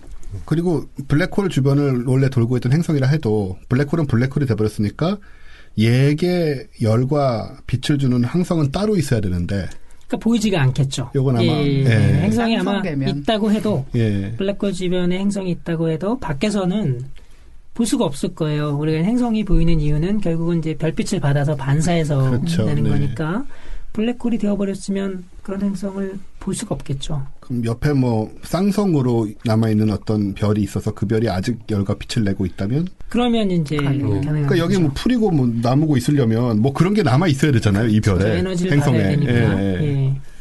그러니까 그런 설정은 영화에서는 별로 나오진 않은 것 같은데 그 블랙홀이 성성이 있는 블랙홀인가요? 아니면은 잘 모르겠어요. 지금. 그렇게까지 자세한 얘기는 그냥 영화상의 알지만. 느낌은 블랙홀이 금색으로 빛나고 그 근처에 행성이 있는데 거기 멀쩡하게 뭐 밝고 풀과 나무가 자라는 이런 그림으로 묘사가 되기 때문에 네. 예, 그런 점도 좀 어떻게 보면 이상한 부분인데. 네, 그렇지만 어쨌든 만약에 이걸 설명을 하려면 그 방법밖에 없긴 하겠어요. 쌍성계에서 하나가 블랙홀이 되고 하나는 여전히 빛과 어디선가 에너지를 구석에 주고 어디서? 있는 이런. 그렇죠. 만약에 태양계에 태양빛이 꺼지면 아무것도 안 보이게 되는 거죠. 외계에서 외계인이 온다고 하더라도 태양계에서 지구를 못 찾겠죠. 그러게요. 예. 정말 그냥 암흑일 테니까. 지나가다 쾅 이렇게. 그거보단 좀 좋은 기술 갖고 있게 봐요. 레이더 비슷한 걸로 말이 좀 하고. 예, 중력을 감지하겠죠. 아까 스핀이 있다고 하셨는데 그거는 뭐예요 도대체? 우리가 이제 우주에서 관측되는 대부분의 대상들이 돌고 있어요. 태양도 자전을 하고 뭐 지구도 그렇고. 그래서 블랙홀도 스핀, 이제 돈을 회전하는 게 있다고 이제 생각되는데 문제는 블랙홀이 얼마만큼 빠르게 도는지를 측정하기는 굉장히 어렵습니다. 네. 근데 한 가지 이제 방법이 있는데 X선으로 관측을 하면 그 철이라고 하는 원소가 어떤 방출선을 내요. 엑스레이 파장대에서. 그런데 그 블랙홀에서 아주 가까이 있는 사건 지평선에서 상당히 가까이 있는 데서 이제 그 이게 나오기 때문에 상드론적 효과를 겪어서 이 방출선의 모양이 굉장히 이상하게 바뀝니다. 네. 그래서 이제 연구하기 쉽지는 않은데, 근데 만약에 블랙홀이 회전을 하면 그 블랙홀 근처에서 가스가 돌 수 있는 안정된 궤도 네. 계산할 수가 있는데 그게 조금 더 블랙홀로 가까이 갈 수 있어요. 블랙홀이 회전하지 않으면 조금 더 멀고 네. 가장 가까이 간 안정된 궤도. 요게 블랙홀이 회전한다 그러면 조금 더 안쪽으로 들어가요. 네. 회전하지 않으면 조금 더 바깥쪽으로. 그래서 그 두 가지 요 차이를 가지고 그 회전하냐 하지 않느냐의 차이를 가지고 어디까지 갈 수 있느냐. 요거를 가지고서 그 X선의 스펙트럼을 분석을 하면 지금 이 블랙홀은 회전을 아주 빠르게 하고 있다. 아니면 좀 덜 하고 있다. 이렇게 측정이 가능합니다. 그래서 그렇게 측정된 게 거대 블랙홀 중에 한 10개 네. 정도 되는데요. 대부분 좀 스핀이 조금 빠른 쪽으로. 예. 빠르다면 어느 정도 빠른가요? 우리가 이걸 다 스케일 프리하게 얘기를 해서 0과 1 사이로 표현을 하는데요. 거의 1에 가깝게. 이런 식이지 뭐. 속도로 계산한 거 아니에요? 제가 어디서 본 게 만약에 웜홀로 살아 들어갈 수 있다면 어떤 방법이 있을까 해서 그 특이점이 점 상태가 아니고 링 형태가 되는 어떤 구조가 있을 수 있고 그걸 따라 들어가면서 그 뭐 원심력하고 상쇄가 되는 중력을 상쇄시키고 뭐 그래서 짜부러지지 않고 들어갈 수 있다라는 그걸 어디서 봤거든요. 네네. 그래서 처음에 그 아인슈타인 로젠 브릿지가 나왔을 때는 그 회전을 가정하지 않은 거고 슈바르츠실드 해에서 출발한 거니까 그래서 이제 이게 웜홀로 들어갈 때 특이점을 이제 피할 수 없다. 그러니까 이제 공간 여행이 불가능하다. 아인슈타인이 이렇게 생각을 했다고 알려져 있는데요. 나중에 이제 그 커 블랙홀이 나오죠. 회전이 있을 때 블랙홀의 계산이 나오면서 그 경우에는 특이점이 그냥 한 점이 아니고 좀 고리 모양으로 이렇게 특이점이 생겼다. 기하학적으로. 그러면은 이제 우리가 특이점 피해서 훌라후프처럼 그렇게 통과할 수 있는 게 아니냐. 이런 얘기가 좀 있고요. 근데 문제는 이게 실제로 블랙홀 사건 지평선 내부에 이 특이점이 고리 형태로 존재할 거냐 말 거냐 여기에 대해서는 논란이 좀 있어서 그게 안에서는 고리로 존재하지 않고 여전히 점으로 특이점이 존재하지 않겠냐. 그렇기 때문에 특이점은 피할 수 없다. 이런 이야기들도 이제 있습니다. 꽤나 어려워졌습니다. 뭐 블랙홀에 대해서 굉장히 심화 편이라는 게 딱 맞았던 것 같고요. 뭐 새로운 관점들이나 직접 연구하신 부분이나 많은 것을 또 알게 됐는데 사실 저도 하면서 심화가 되면 얼마나 될까 했는데 상당히 심화가 되네요. 블랙홀 셰프라고 불리신데요. 그리고 그 블랙홀에 관한 책도 그러니까 제가 지금 이걸 앞에 갖고 있는데요. 열혈 천문학자 우종학의 맛있는 블랙홀 이야기. 블랙홀 셰프라는 말은 아마 이런 데서 여기 이렇게 적혀 있어요. 저희하고 좀 이렇게 코드가 맞으시는 게 책의 내용 중에 완전히 새로운 것은 없다. 과학자 사회에서 이미 알려지고 새로운 과학을 위한 기반이 된 내용들을 대중들에게 전하는 것뿐이다. 필자는 음식 재료를 골라 쇼핑을 하고 대중들이 먹을 수 있는 깔끔한 요리로 만들어내려고 노력하신대요. 우리가 하는 게 블랙홀 셰프가 딱 맞네요. 네, 그러니까요. 그러니까 이 책은 그렇게 어려울 것 같지는 않은데 그럼에도 불구하고 어떤 고갱이들이 다 정리가 되어 있는 그런 책이 아닐까 싶고 저희는 과학자는 아니라 이렇게 할 수밖에 없지만 저희가 이제 전하려는 게 뭐 너무 새롭고 너무 어려운 얘기를 전하는 게 아니고 정말 그 알맹이들 찾아내가지고 맛있게 정리를 해서 얘따 먹어라 하고 여러분한테 던져주는 그런 식이니까 보고는 참 맞는 느낌이다라고 생각을 했거든요. 블랙홀 교양곡이라는 책인데 저도 이제 다 읽었거든요.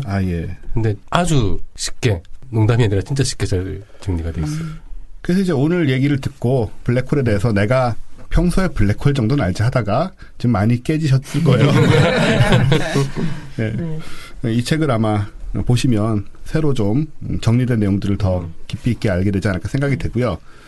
시간이 제 입장에서는 지금 시간이 너무 빨리 갔거든요. 네. 제가 네. 굉장히 재밌었는지는 몰라도 네, 이게 시간 지혜효과. 누가 블랙홀인 거야 지금? 어딘가 블랙홀이 있어요. 어쨌든 절대 시간은 꽤 많이 지났기 때문에 네. 대충 블랙홀 심화편 이 정도에서 정리를 해야 될 것 같은데 네. 혹시 교수님 뭐 마지막으로 블랙홀에 대해서 내가 이것만은 한마디 하고 가자면 안 되겠다. 뭐 이런 게 있으시다면. 뭐 많은 얘기를 뭐 했는데요. 네. 제가 뭐 한마디만 하자면 그 블랙홀이라고 하는 그 존재 자체가 네. 우리의 그 상상력을 자극하는 존재죠.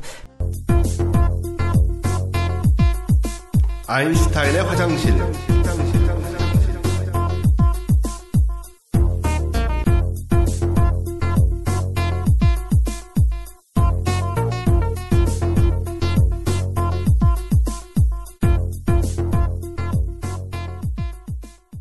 네, 오늘 아인슈타인의 화장실은 제목은 제가 이렇게 정했어요. 그 우주여행 민영화 이대로 좋은가.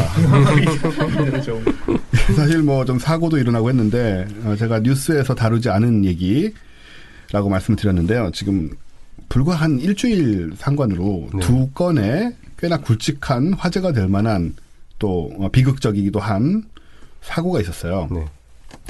하나는 국제우주정거장이죠. ISS를 향해 가던 이 무인 화물선이 발사 6초 만에 네. 그러니까 올라가다 그냥 내려앉았던 얘기잖아요. 그 밑으로. 그래가지고 폭발을 해버리고 다행히 무인 화물선이라 사람이 뭐 상하진 않았더라고요. 근데 이게 이제 민영화의 결과인 거죠. 이게 네. 나사에서 직접 이걸 하진 않고 지금 네. 회사가 그 오비털 사이언스 코퍼레이션이란 데래요. 이게 민간 우주 항공사인데 19억 달러 계약을 맺고 미국 정부하고 8차례에 걸쳐서 ISS에 물품을 공급하는 계약을 맺었는데 이게 네 번째 이 시그너스라는 우주화물선이 네 번째 가다가 이번에 이제 폭발이 된 거죠. 네.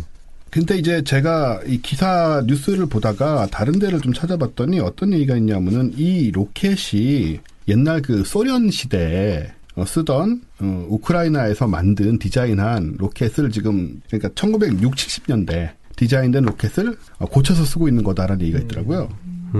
그래서 이것 때문에 지금 문제가 생겼다라는 얘기가 있는데 이게 한국 뉴스 같은 데는 잘 안 보였어요. 뒤져보다 보니까 나왔거든요.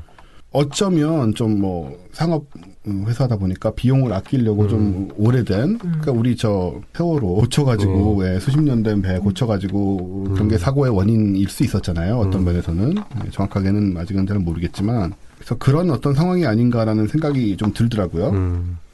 그래서 아무튼 이런 일이 있었고 그 다음에 또 하나는 방송에서 여러 번 얘기했던 그 버진 갤럭틱, 네. 예, 버진 갤럭틱의 이 민간 우주 여행을 위한 이 우주선이 시험 비행을 하다가 떨어진 거죠. 네. 그래서 한 분이 돌아가시고 한 분이 크게 다치셨는데 요게 지금 한 2, 3일 사이에 일어났어요. 네.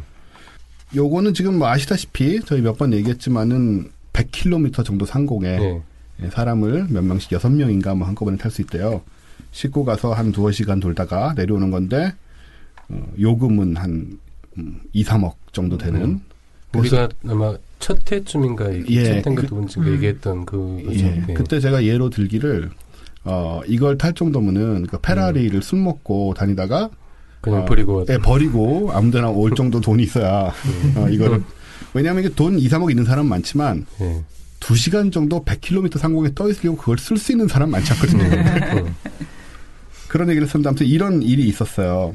그래서 제 생각에는 타려고 했던 사람들이 다시 생각을 좀 하고 있지 않을까. 예, 그리고 뭐 이게 원래 15년에 시작할 내년에 계획이었는데, 시작할 예, 거죠. 내년에 네. 시작할 계획이었는데 뭐 몇 년은 늦춰질 거라고 이것 때문에. 그러니까 저 같아도 이래가지고는 예, 이게 디카프리오니 뭐 데미 무어니 이런 사람들이 지금 돈을 내놨다고 하는데요. 저 같아도 좀 그럴 것 몇백 년 같거든요. 내놨대요. 몇백 명이. 그 부자 배우 이런 사람들이 좀 늦춰지지 않을까. 근데 이런 상황들을 보면서 무슨 이유인지는 모르겠지만 저는 이제 잘 모르니까 뭐 여기 두 분 과학자님은 이런 걸 잘 아실지도 저도 잘 모르겠는데 확신은 안 가는데 이 정부 주도로 지금까지 해왔잖아요. 정부 주도로 해왔고 근데 미국 같은 경우에는 이 스페이스 셔틀 프로젝트가 종결이 되면서 이제 이런 식으로 바뀌고 했는데 러시아는 아직 정부 주도로 하는 것 같은데 러시아는 요 6초 만에 떨어진 것 직후에 러시아 우주선은 발사가 돼가지고 ISS에 잘 갔단 말이에요. 또 아주 대비가 되는 상황인데 이런 상황들이 만들어내는 좀 부작용이랄까 이런 게 있을까요? 어떨까요? 그 나사가 거의 안 하고 아예 예. 그 우주 왕복선을 포기하고 그러니까요. 예, 러시아의 걸 빌렸었어요 그동안. 예. 예, 러시아 우주선 빌렸었다가 이제 민간한테로 넘어간 네. 그런 케이스인데 뭐 미국의 정확한 그런 상황은 잘 모르겠는데 뭐 민간업자들이 돈을 벌고 싶으니까 예, 로비를 많이 하기도 했고 그렇겠죠. 니들이 하지 말고 우리한테 넘겨라 이런 식으로 네. 예, 그런 과정에서 민간으로 많이 넘어간 게 아닐까. 글쎄요, 그 뭐 기술이라는 게 굉장히 이제 활용도가 높아지면 자연스럽게 이제 민영화되는 거고 네. 그 하는 거잖아요. 근데 문제는 민영화될 때의 그 가장 핵심적인 그 뭐랄까 기준이 이윤의 극대화니까 그러니까 이윤의 극대화라는 네. 관점에서 사실은 아까 얘기한 재사용 이런 부분도 네. 문제가 될 수 있는 거죠. 근데 뭐 그게 뭐 어느 정도 안정된 기술 같은 경우에는 이제 민영화하는 거에 반대할 이유가 없는데 그 우주 관련 기술들은 여전히 고위험도를 갖고 있고 네. 또 여전히 이제 정부가 지도해야 된다라고 생각하는 사람도 굉장히 많이 있는 것 같습니다. 근데 그런 면에서 어느 정도는 그 이윤의 극대화가 가져다 줄 수 있는 어떤 폐해 이런 거를 좀 막기 위해서 네. 그 정부 주도하는 게 좀 남아 있을 필요가 있을 것 같고요. 예. 근데 반면에 그 뭐 버진 아틀란틱처럼 이렇게 우주 여행하는 거 이런 부분은 사실은 정부가 주도할 수는 없는 거죠. 그거는 이제 그렇죠. 뭐 우주 여행이니까 네. 자연스럽게 민영화되는 거고 결국은 그 시장과 그 뭐 수요와 공급에 의해서 네. 예, 이제 그만큼 위험해지면 가격을 내리든지 아니면 뭐 이건 뭐 그냥 시장으로 맡겨야 되지 않을까 싶기도 하고요. 예. 버진 갤럭틱 같은 경우는 사실 뭐 정부 주도하다가 넘어간 게 아니고 네네. 그렇죠. 이제 그 네. 영국 그 갑부가 그렇죠. 예, 자기가 이제 해보고 싶어서 한 사업이고 네. 무인 화물 로켓 이건 사실 정부가 주도하던 그 나사가 주도하던 걸 민간에 넘긴 정부도 결국은 그 우주정거장 자체는 뭐 거기서 이윤이 나오는 건 아니잖아요. 네. 그러니까 그건 이제 국제적으로 유지를 해야 되는 건데 네. 이제 하는 방식을 이제 쏘아 올리는 방식을 이제 나사가 이제 직접 하지 않게 된 거니까 그런 면에서 부작용이 생긴 게 아닌가 그렇게 생각됩니다.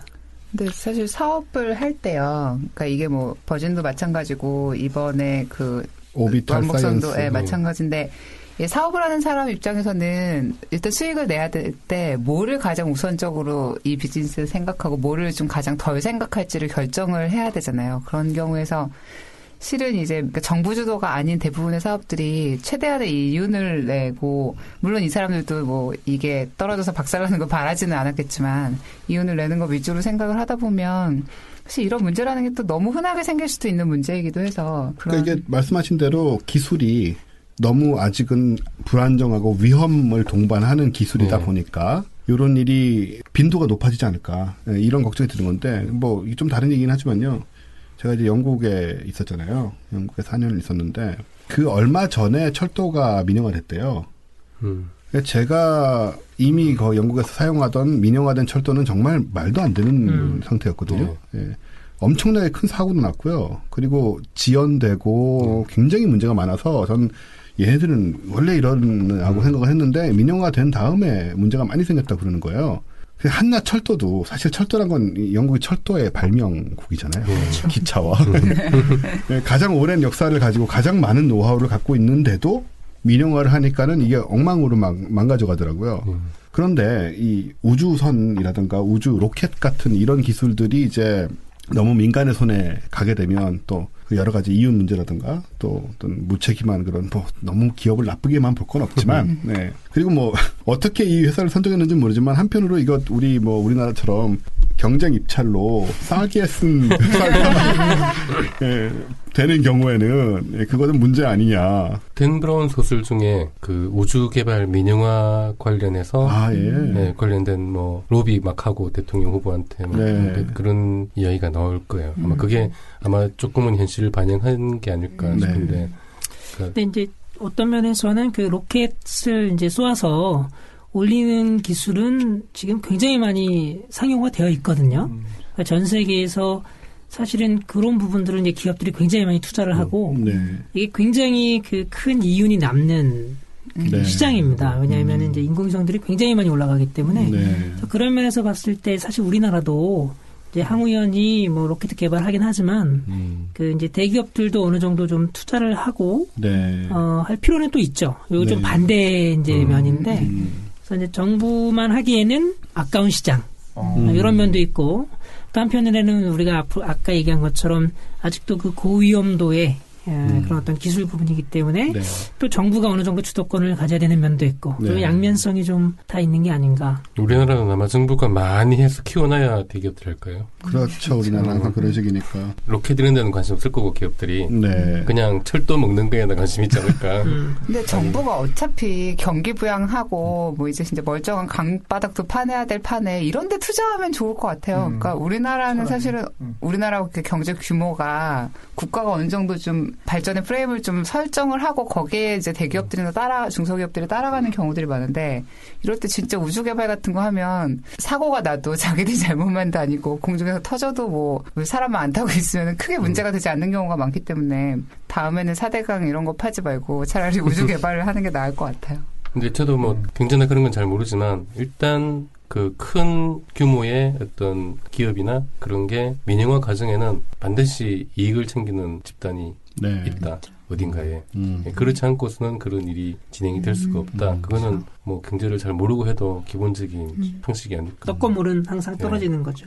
그게 떡고물이 이제 좀 상식선에서 왔다 갔다 하면 그런가 보다 하잖아요, 우리도. 근데 우리나라는 비상식적인 차원에서 그런 게 움직이고 또 전혀 엉뚱한데 또 돈이 막 가는 것 같은 느낌이 좀 있단 말이에요. 되게 신기한 게 제가 예전에 유공이라는 데가 있었거든요. 네, 석유공사. 석유공사. 예. 저는 기억을 하는 게 이제 코끼리 축구단이 있었기 네, 때문에. 맞아요. 아, 맞아요. 예. 네. 근데 거기가 민영화가 됐어요. 그랬죠. 그 SK로 네. 넘어갔었거든요. 예. 공기업을 민영화했잖아요. 네. 근데 공기업이 또 생겼어요. 지금 석유공사가 또 있잖아요. 아, 그렇네요. 네. 어떻게 된 거예요, 이게? 그러니까 그러네요. 네, 그런 일이 벌어지고 있으니까 이게 민영화를 도대체 왜 한 건지. 아, 그러게요. 저 그 생각을 못 했네요. 네. 진짜. 맞아, 유공이라는 데가 있었어요. 맞아요. 그러니까 공기업이 있었는데 민영화 한 다음에 다시 공기업을 또 만들어요. 네. 여기서 우리가 내막을 모르는 입장에서 뭐 네. 자세하게 좀 막 얘기 막 할 수는 없지만 네. 좀 미묘한 상황이긴 합니다. 네. 예. 그 와중에 또 이렇게 저렇게 이익을 본 또 사람들이 있을 것 같고 크게. 네. 예. 지금 철도도 우리나라도 네, 그래서 아마 네. 이제 철도도 민영화 해놓고 또 만들지 않을까. 철도공사 또 생기고. 철공이라는 식으로.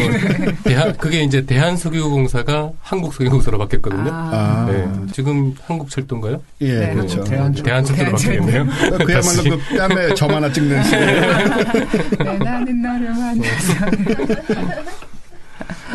이게 참 그런 것 같아요. 이게 우리 자본주의 사회에 살아가고 있고 뭐 그걸 뭐 우리가 부정하거나 뭐 이럴 얘기는 아니라고 생각해요. 저는. 근데 잘 돌아가고 상식적으로 돌아가고 여기서 우리가 의심이 맨날 생기거나 이러면 안 되잖아요.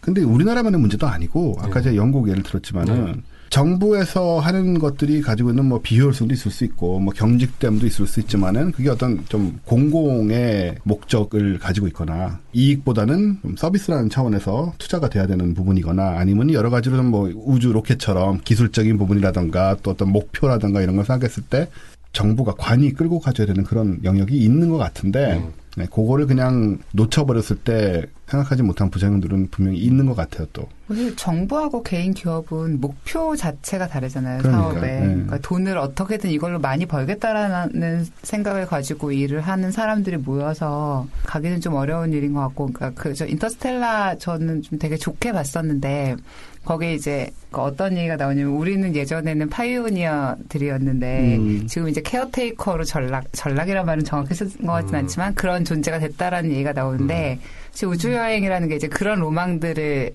개척자로서의 우리를 조금 돌아보게 하고 그런 어떤 인간을 좀 생각하게 하는 면들이 있는데 이제 한편으로는 민영화가 되고 많은 기업들이 뛰어들어야 이런 쪽이 더 활발해지기도 하겠지만 또 한편으로는 또 그런 뭐랄까 수익을 약간 넘는 인간 이상을 좀 실현시키는 면이 있어서 양쪽을 잘 해서 나가면 좋겠죠.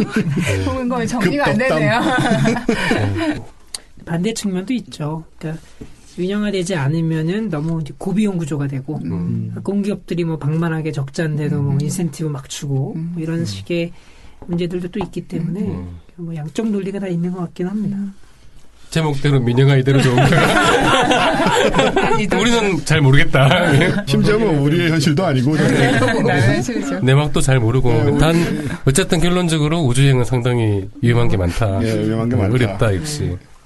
우리 생각을 하면 이제 우리 저 달 간다는 얘기 있잖아요. 예. 예. 달 간다는 얘기 있으면 거기에 이제 그거 없어졌죠. 그 얘기는. 달 가는 거는 지금 다 계획안이 다 나와 있고요. 아, 그래요? 네. 그래서 굉장히 시리어스하게 어떻게 할 거냐, 뭐 어디까지 보낸 다음에 이제 착륙시키고 뭐 이런 얘기까지 좀 나오고. 아, 그래요? 예. 예. 그거 어디가 주도하나요? 항우연이 주도하나요? 그죠. 기술적인 부분은 그런 거고요. 경희대에서도 상당히 또 연구비를 많이 가져가서 달 탐사. 네. 그리고 올해 초에 그런 얘기 들은 것 같죠. 네네네. 네. 그럼 이제 뭐 2020 몇 년 목표였나 뭐 그랬잖아요. 상당히 짧았어요. 네, 2020년, 예, 20년 목표이긴 한데, 예. 그, 이제, 사실은 그 주요 과제에서는 거의 빠져 있어요. 주요 과제에서는. 네, 주요 목표나 그런 데서는 빠져 있고, 네. 그냥 비용 안 드는 단계에서의 연구나, 아하. 계획이나 계획 수립이나 그런 건 뭐 진행되고 있겠지만, 실질적으로 이게 돈이 투자가 되어서 진행이 될지는 저는 좀 의문이라고 생각합니다. 네. 요새 우리나라 돈 너무 없잖아요. 돈 그렇게 없다면서요, 우리나라. 그러니까 그런 상황에서 여기에 돈을 과연 투자할까? 어딘가로 샌 돈을 다 거둘 수만 있다면.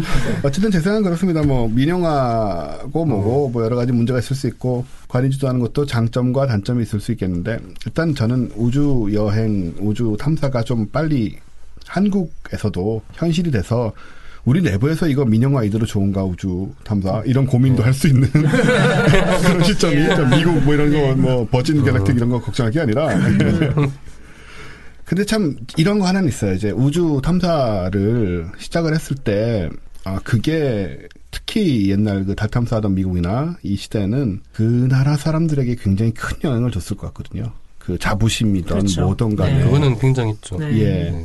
그런 어떤 게 필요하지 않나, 우리도. 좀 여러 가지 좀 동력이 좀 많이 떨어진 것 같아요. 이런 거잖아요. 예를 들어서 유인 탐사를 간다. 사람이 어딜 간다. 달이든 뭐 인공위성 뭐 ISS를 가던 우리 기술로. 그러면 이제 이거는 사람의 목숨을, 이 위험을 동반하는 일인데 여기에 목숨을 걸고 가는 것이 가지고 있는 위험만큼이나 어떤 로맨스가 있어요. 그죠? 그렇죠. 여기서는 정말 어처구니 없는 사고로 말도 안 되는 예를 들어서 뭐 킬로미터와 인치를 헷갈린다거나 이런 사고가 나면 안 되겠지만 근데 이런 일들은 또 사고가 일어날 수밖에 없는 그런 위험을 동반하고 있는데 여기에 목숨 걸고 한번 나가보는 거 말이에요. 우리 배가 가라앉아서 죽는 거 말고 예, 뭐 어이없이 자살하고 이런 거 말고요. 이런 식으로 죽는 거. 거기에 대해서는 또 다른 느낌이 있지 않을까. 사람이 죽어도 사고로 죽어도 누군가의 실수와 누군가의 총체적인 잘못으로 죽는 거겠죠. 하지만 이건 좀 달라요. 목숨 걸고 할 만한 어떤 그런 거죠. 가치가 있는 거죠. 파이오니어로서의 그런 거죠. 그런 거 우리도 좀 가져봤으면 좋겠어요. 예, 그러면 우리도 좀 다른 생각들을 하게 될 것 같고 영향을 받고 좀 더 큰 또 세상과 세상에 또 살아간다는 것의 다른 이면도 느끼는 그런 기회가 되지 않을까 해서 저는 공영이든 민영이든 열심히 좀 투자해가지고 기계도 보내고 사람도 보내고 그런 날이 빨리 왔으면 좋겠다. 그런 생각이 들고 저는 이제 척추 디스크 수술을 했기 때문에 우주선을 탈 수 없습니다. 얼마 전까지 가능했는데 여기 뭐 그 째는 수술 안 하신 분들은 어쩌면 가능할지도 모르겠다. 버진 갤럭틱은 타실 수 있습니다. 그 정도까지는 올라갈 수 있죠. 돈부터 벌어야죠 뭐. 그렇죠. 저도 중학교 1학년 때 맹장 수술을 했는데 아이고, 그때 딱 걱정된 게 우주선 못한다. 생각을 했었죠. 수술하면 못한다. 이거는 기술적으로 해결할 방법이 없을까요? 잘 모르겠습니다. 이게 뭐 우주에 가면 뭐 이게 터지는 건가요? 어떤 건가요? 이 수술 자국이 터질 거면 딴 건 안 터질까요? 수술한 지 뭐 20년 넘었는데 그게. 저는 얼마 안 됐거든요. 나이가 들어서 그렇게 잘 이렇게 붙을 것 같지도 않아요. 아무튼 그런 얘기가 있는데 이것도 사실 정확하게 검증해 본 건 아니에요. 정말 아직 정말 안 되는 건지. 그런 얘기가 뭐 진짜인지 아닌지도 모르겠어요. 생각해 보니까는 그런가 보다 하고 있었는데 정확하게 본 기억은 또 안 나네요. 원래 찢었다 붙인 데가 더 탄탄하게 붙기 때문에. 그 옆에 찢어질까 그러나. 요거는 뭐 저희가 한번 알아보고요. 다음 시간에 말씀을 드리는가 하고 의외로 또 그 절망 속에 빠져있던 많은 분들에게 희망의 메시지를 전하는 그런 저를 포함해서 기회가 될지도 모르죠. 저희가 과학하고 안전을 한참 제가 문제 수술 때문에 못하다가 지난번에는 뉴스쇼로 하고 원래 형식으로 돌아오다 보니 여러분 느끼셨을지 모르지만 뭔가 시간 배분이 잘 안 맞고 하지만 그 모든 것을 상쇄할 수 있는 블랙홀 심화편으로 오늘 굉장히 재밌는 얘기를 많이 들었기 때문에 예, 블랙홀이라는 것 어떻게 보면은 너무 흔해서 식상한 소재가 될 수도 있고 이미 그런 것임에도 불구하고 결코 그렇지 않고 여러분이 관심을 가지고 또 블랙홀에 한번 천착을 해보시면 물론 취미로만 천착을 해보시면 또 재미있는 하나의 취미거리가 또 앞으로 새로운 것들이 발견되고 새로운 이론들 뭐 관측 결과 같은 게 나오면 저희가 또 전해드리고요. 다음에 또 그런 상황에서 우종학 교수님 또 모실 수도 있고 그러면서 또 우리 같이 블랙홀이랑 늙어가는 거죠. 뭐 블랙홀에 대한 연구들과 함께 늙어가면서 설마 이 얘기 듣고 진짜로 블랙홀 전공하려다가 안 하는 포기하거나 그러진 않겠죠? 확실하게 다시 한번 말씀해 주세요. 해도 되는 거예요, 그럼요? 아, 그럼요. 아, 예. 네, 전 정말 안 되는 줄 알았어요. 아, 앞으로 얼마든지 전망이 있고 상황이 바뀌니까 또 우리나라도 여러 가지로 또한 뭐 여러분들 전공하고 학자들 때 또 변할 전공하는 사람이 있어야지 자리가 생겨요. 그렇죠. 없는데 어떻게 자리가 생기겠어요? 맞아요. 그렇네요. 저는 어떻게 됐죠? 그래서 그렇죠. 그러니까 원래 블랙홀 자리가 아니었고 우주학 교수님이 블랙홀을 하셨으니까 블랙홀 전공자 자리가 생긴 거예요. 그렇죠. 원래 그런 겁니다. 또 저희 방송 열심히 들으시고 이 우주학 교수님 연구 분야 이런 거 나중에 이렇게 가서 막 아는 척하고 이러면 또 잘해주실 수도 있잖아요.